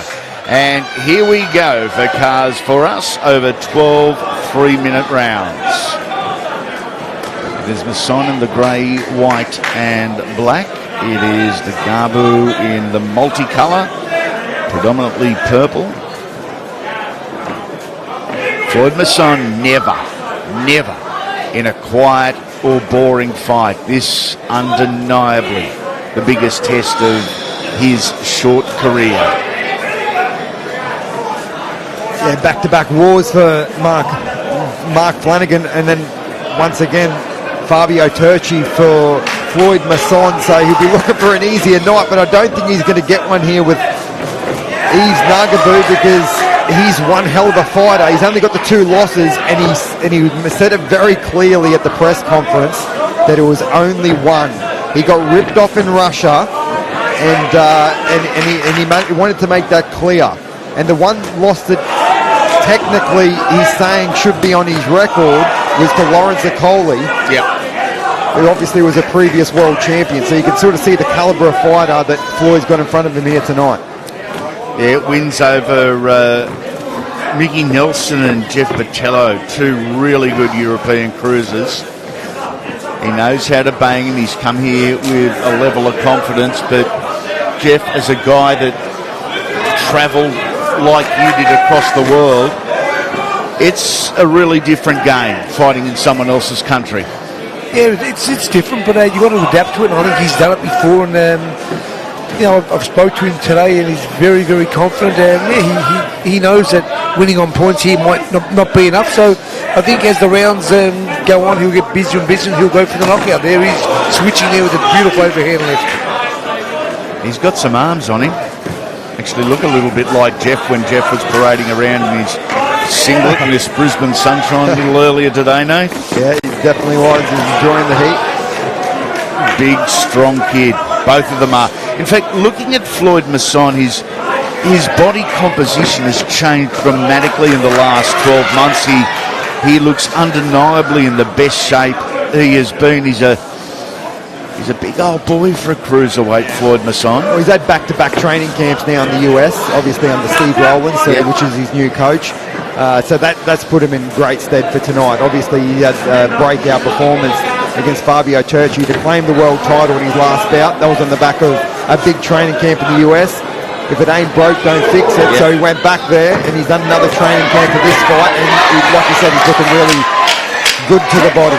Some really nice shots there from Floyd Masson in that exchange. Last couple of seconds of the opening round. Oh, I like the look of this already. I like the look of it. Round 1 down, 11 to go.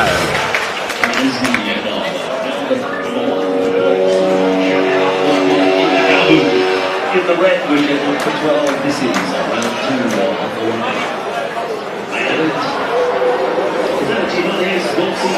You can see some replays of that first round. A very calculated first round. Both boys measuring at the start, but the best part of the round, the best action came from the man in the blue corner, and that was Floyd Masson. He started to unload. He caught him with a couple of shots over the top of the gloves, and a really positive start for the Australian. You know what, Nathan? The more I watch him, the more he impresses me. He's improving all the time, and to be a champion, to go to the next level, you've got to improve. And Floyd keeps improving. He looks great to me. It was a very, very good first round.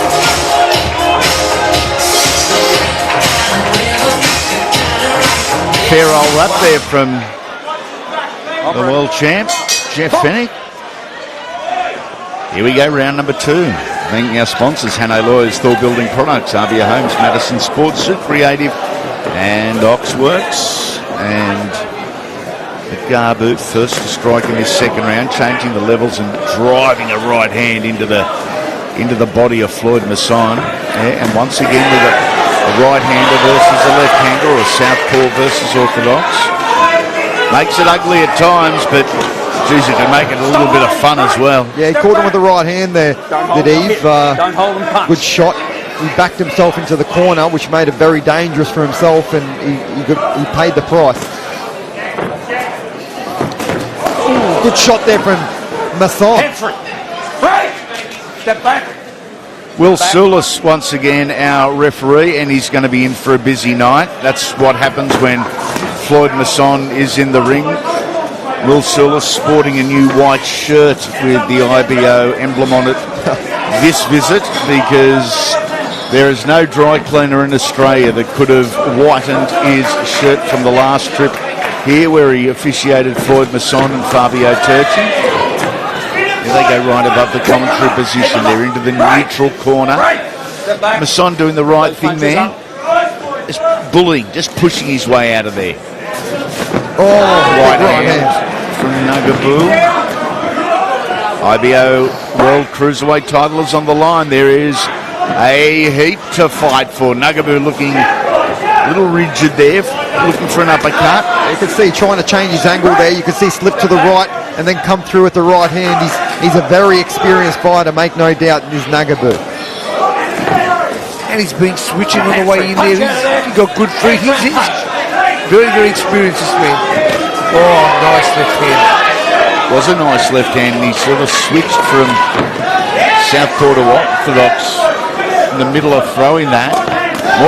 Mason will stand there, Floyd Masson will stand there, and he'll trade with him. Yeah, Andy, that's the one thing we do know. You hit Masson and he's going to hit you back. And he's going to try to hit back twice as many times as you hit him. What did our fathers say as young boys, Jeff? Only ever get into a fight with a guy that takes turns. Don't let them out-punch you. You don't want to let either of these two out-punch you.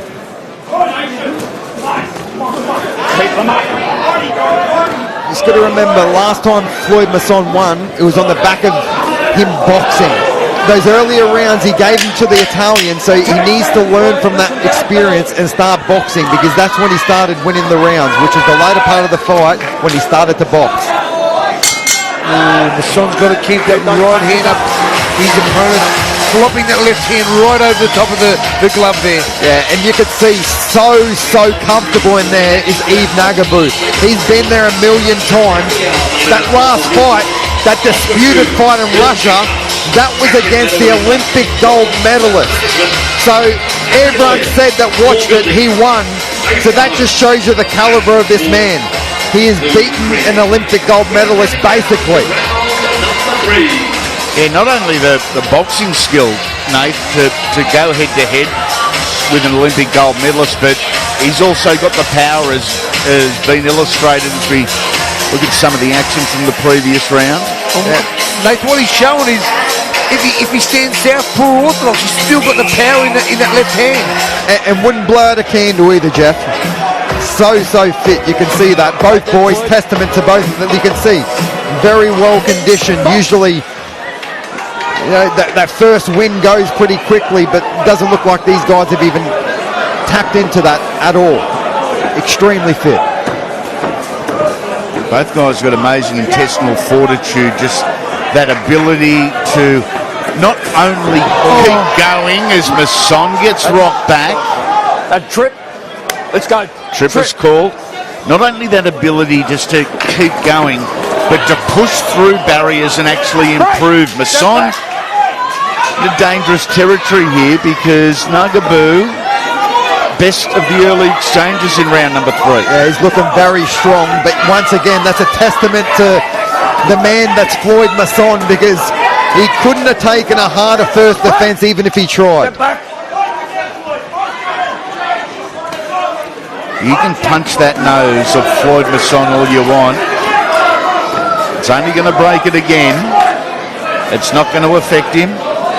You got to stop him. Yeah, it's not the nose I'm worried about. It's that left hook coming around to the side of the jaw and the side of the temple there. Oh yeah, he's finding a home for it, that's for sure, and his accuracies are so good. Like he every punch he throws almost it lands the Ngabu.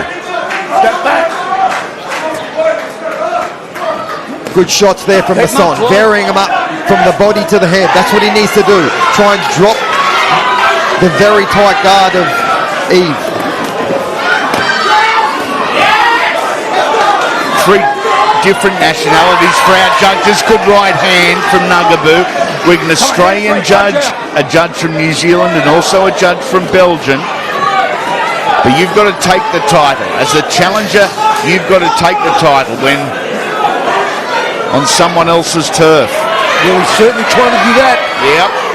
He hasn't come in for a picnic, that's for sure. This guy's trying. Yeah, and at the press conference he said, I'm not gonna leave it in the judges' hands. He goes, I'm gonna take this guy out. And he was very confident saying that. He said, I've been ripped off once before. I'm not allowing that to happen again. I'm gonna take Masson out. Masson on the back foot there, counter boxing. Better on the front foot. Yeah, better shots there from Masson. That's what he's got to do. Stay on his toes. Start boxing and moving like he did in the second part of that Fabio Turchi fight. Floyd Masson, blood out of the mouth, blood off the bridge of the nose already. 2 monster uppercuts that just missed off. The left hook here again just lands.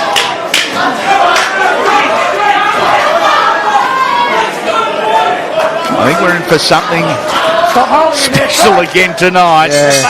The worrying sign for me as an Aussie is how comfortable Yves Ngabu is in there. He's almost like he's having fun in there. He's not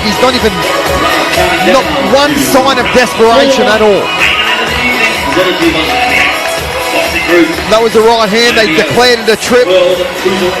Yeah, I didn't see the trip. It was a punch. Maybe he was just off balance. Yeah, I agree. Good shots there from Masson. That's what he needs to do. He's got to mix it up, and he's got to stamp his authority on this fight to gain some respect here, because this guy is showing him nothing. That's what he did in his last fight against Fabio Turchi.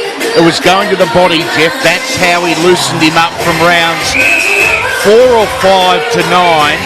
He just cut down the tree through the middle, and a war presented. Well, of course, both Floyd and Fabio spent the night next to each other in hospital. Yeah, well, I certainly watched that fight and haven't seen a cruiserweight fight better, but this is warming up. I agree. This got all the ingredients as well. We're only into round 4. We've still got plenty of action in front of us. Masson circling the ring. Back to the ropes, walks into 2 right hands from Ngabu. And guys, the one thing that Masson hasn't been able to do yet is to demand that respect with his power. He hasn't hurt him yet, where his opponent has done that to Masson. Well, he hasn't taken a backward step, Ngabu. And that's exactly what you're saying, because he hasn't felt the heat yet. Step back.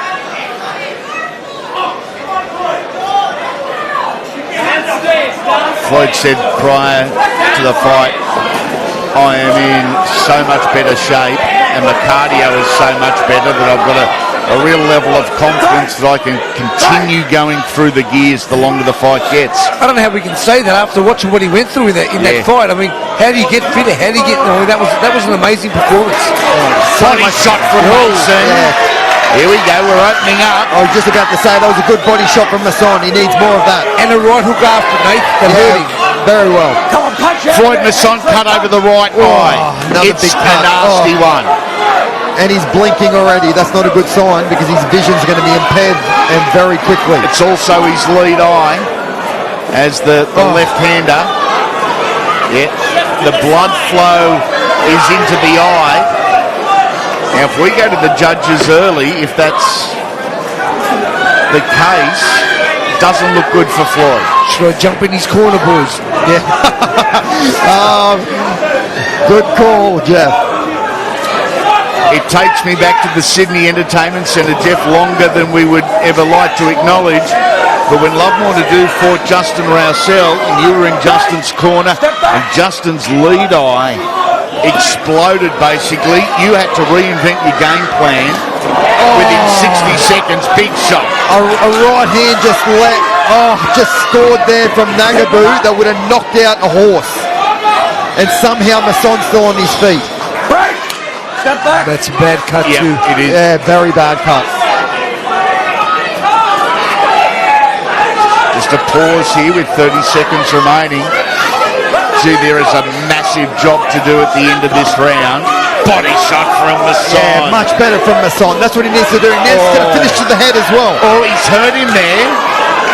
He has hurt Ngabu with that body shot. Maybe a little bit of that power, a little bit of that authority as Ngabu launches himself back in the final couple of seconds of the round.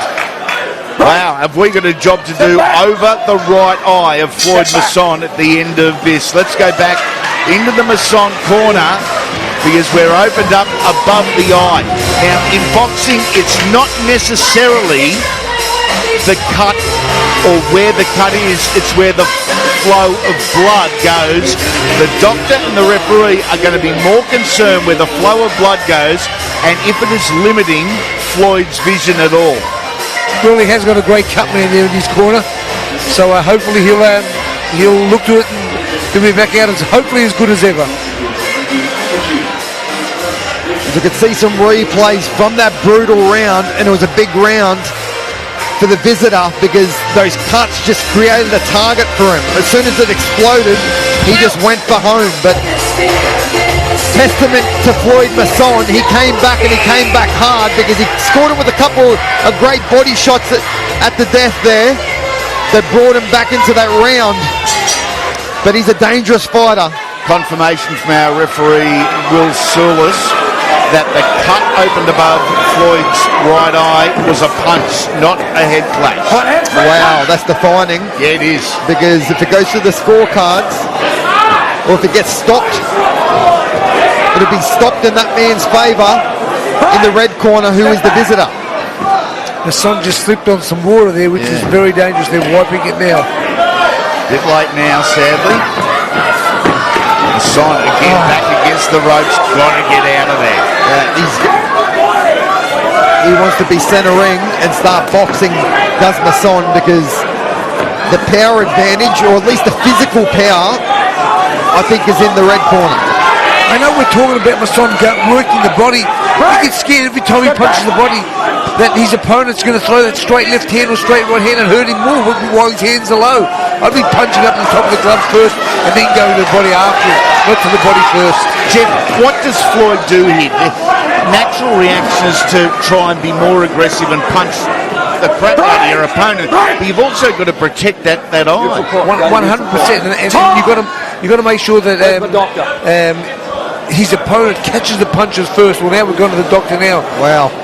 Oh, that's a bad cut, boys. There we go on the AEST Boxing YouTube channel.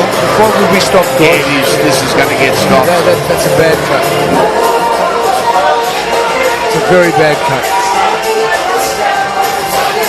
Oh, he somehow convinced him to continue, and that's a testament to Floyd Masson. Jeff, welcome to Queensland. Wow. That's we used to call that a Muay Thai tattoo, Queensland style.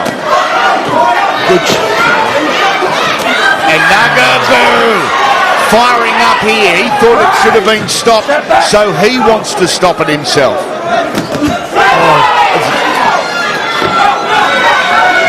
What's Masson got? Deep down in those dark places we don't like to go. What has Floyd Masson got? This is only round number 5. The job of the referee and the job of the doctor is simply to ensure the boxer has the opportunity to come back another time. Masson with a couple of cheeky little shots. Ngabu with some absolute bombs. That's also the job of the corner, Andy. Yep. Yeah, you're right, mate. Oh, big right hand from Ngabu. This is now back-to-back wars for Masson. Floyd is in one hell of a fight once again here tonight.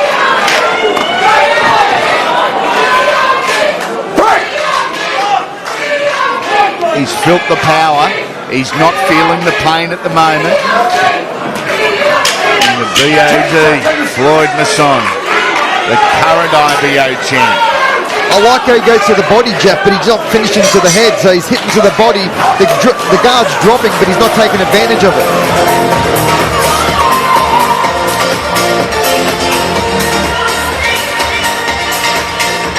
And look at these replays, boys.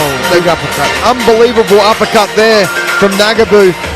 Masson, so desperate, so willing. He's got so much heart, probably too much heart. He just keeps on going when the doctor's getting back up in the ring, having a look there, and I agree with it. There's a lot of work to be done on that cut. That cut's a very bad cut. That's a monstrous cut. Doctor doing the right thing here at the moment. The doctor cannot actually interrupt the trainer's 1 minute, so the doctor can have a look. The doctor can watch what's being done. He can preview, as is the referee. When the bell sounds, if they want to interject, they can. But the doctor has stepped down, and Will Silvis has gone back to centre ring. So play on. Play on is the call. Floyd Masson and Yves Ngabu. Dr. Congo, originally with a family lineage in the Congo, now out of Belgium. And Masson knows. Surely they've told him and warned him how bad that cut is. He knows that right hand has got to stay up above his cheekbone, and the left hand has got to start asserting some authority here at Eaton's Hill. You can see that lead foot once again playing a role, stepping on each other's toes. It's the southpaw versus an orthodox. Always gets ugly. The call is from the blue corner is to let it go, Floyd. Let it go. Step back. It's trickling blood again. So for one of the 3 minutes of this round, they've done a good job on the cut. Good body shot from Masson, but there's a receipt from Ngabu. 2 good body shots himself. He's being tenderised a little bit at the moment, Floyd Masson. The bigger shots, the better shots, and the volume of shots are coming from the challenger.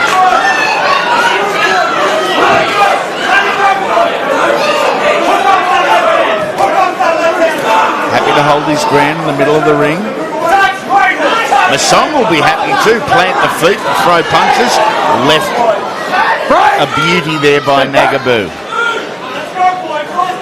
This is round 6, almost halfway through this IBO World Cruiserweight Title fight.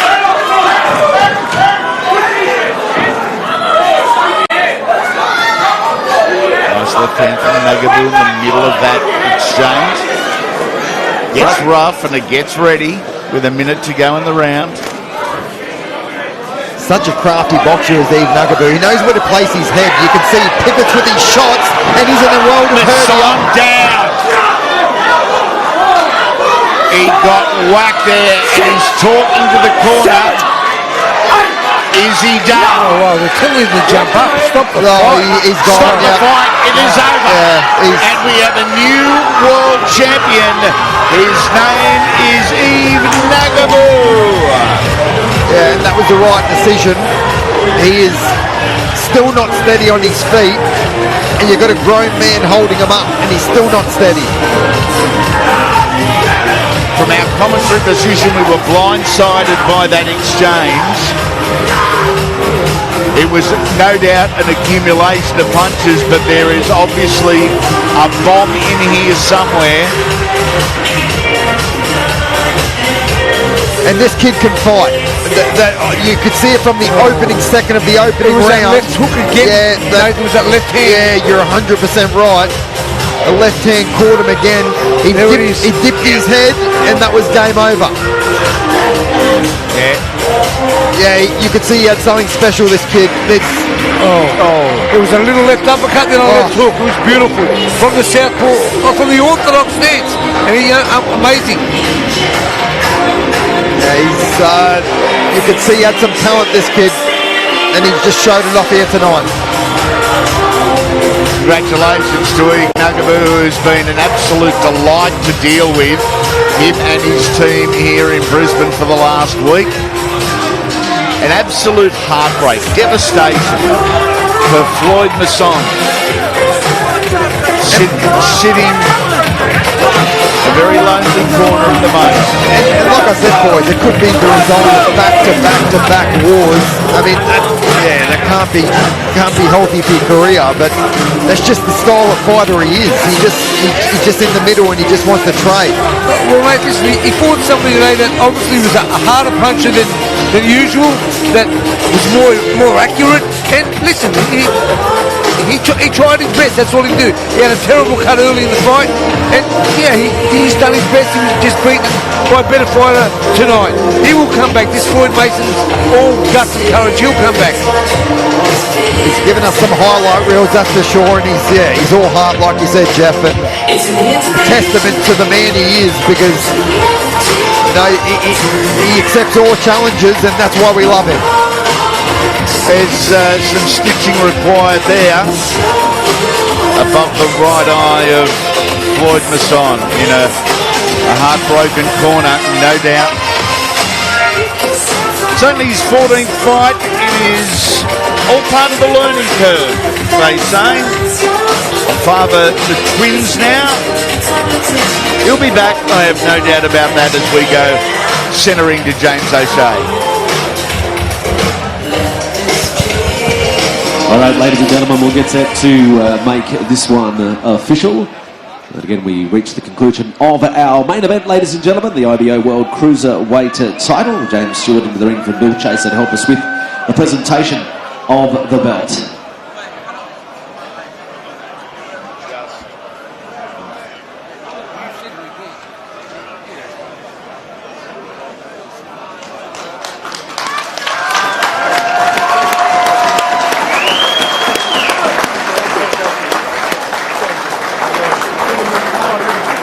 Here, buddy. Right, ladies and gentlemen, put your hands together for our two main event fighters. Fantastic bout here. And at 2 minutes 32 of round number 6, your winner by TKO and the new IBO World Cruiserweight Champion from the red corner, Yves the Tank Ngabu. Victorious and great sportsmanship there. You reckon Yves not happy? You reckon Yves not going to turn Brisbane and Eatonsville upside down tonight? He certainly will. They are delighted in the corner. Thank you, mate. Yves Ngabu will get a word with him with James.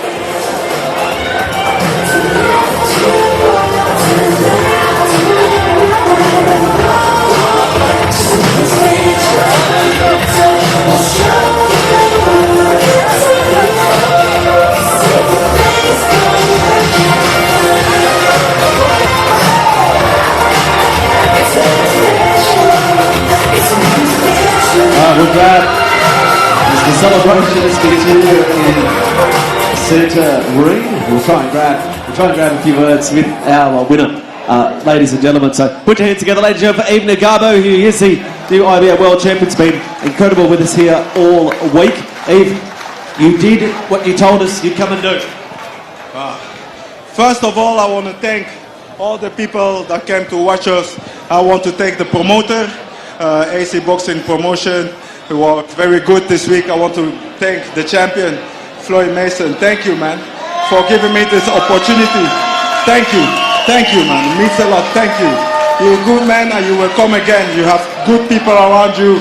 You will come again. And my story, for me, I had to do it today.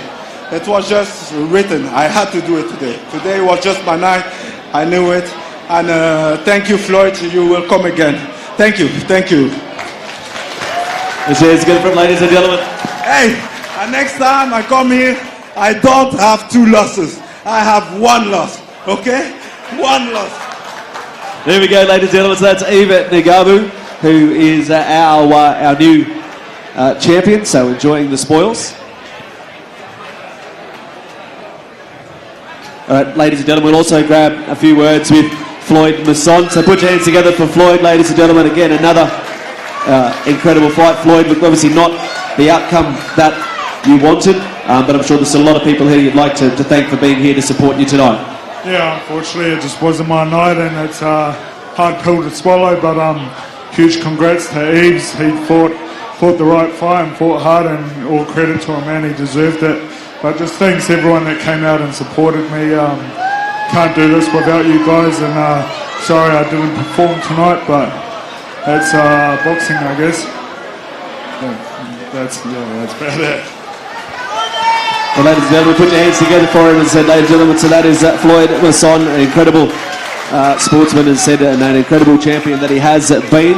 Not his night tonight, but we will see Floyd Masson making his way out of the ring as we look back on what has been a pretty hectic old night, as always, here at the new House of Stoush at Edens Hill.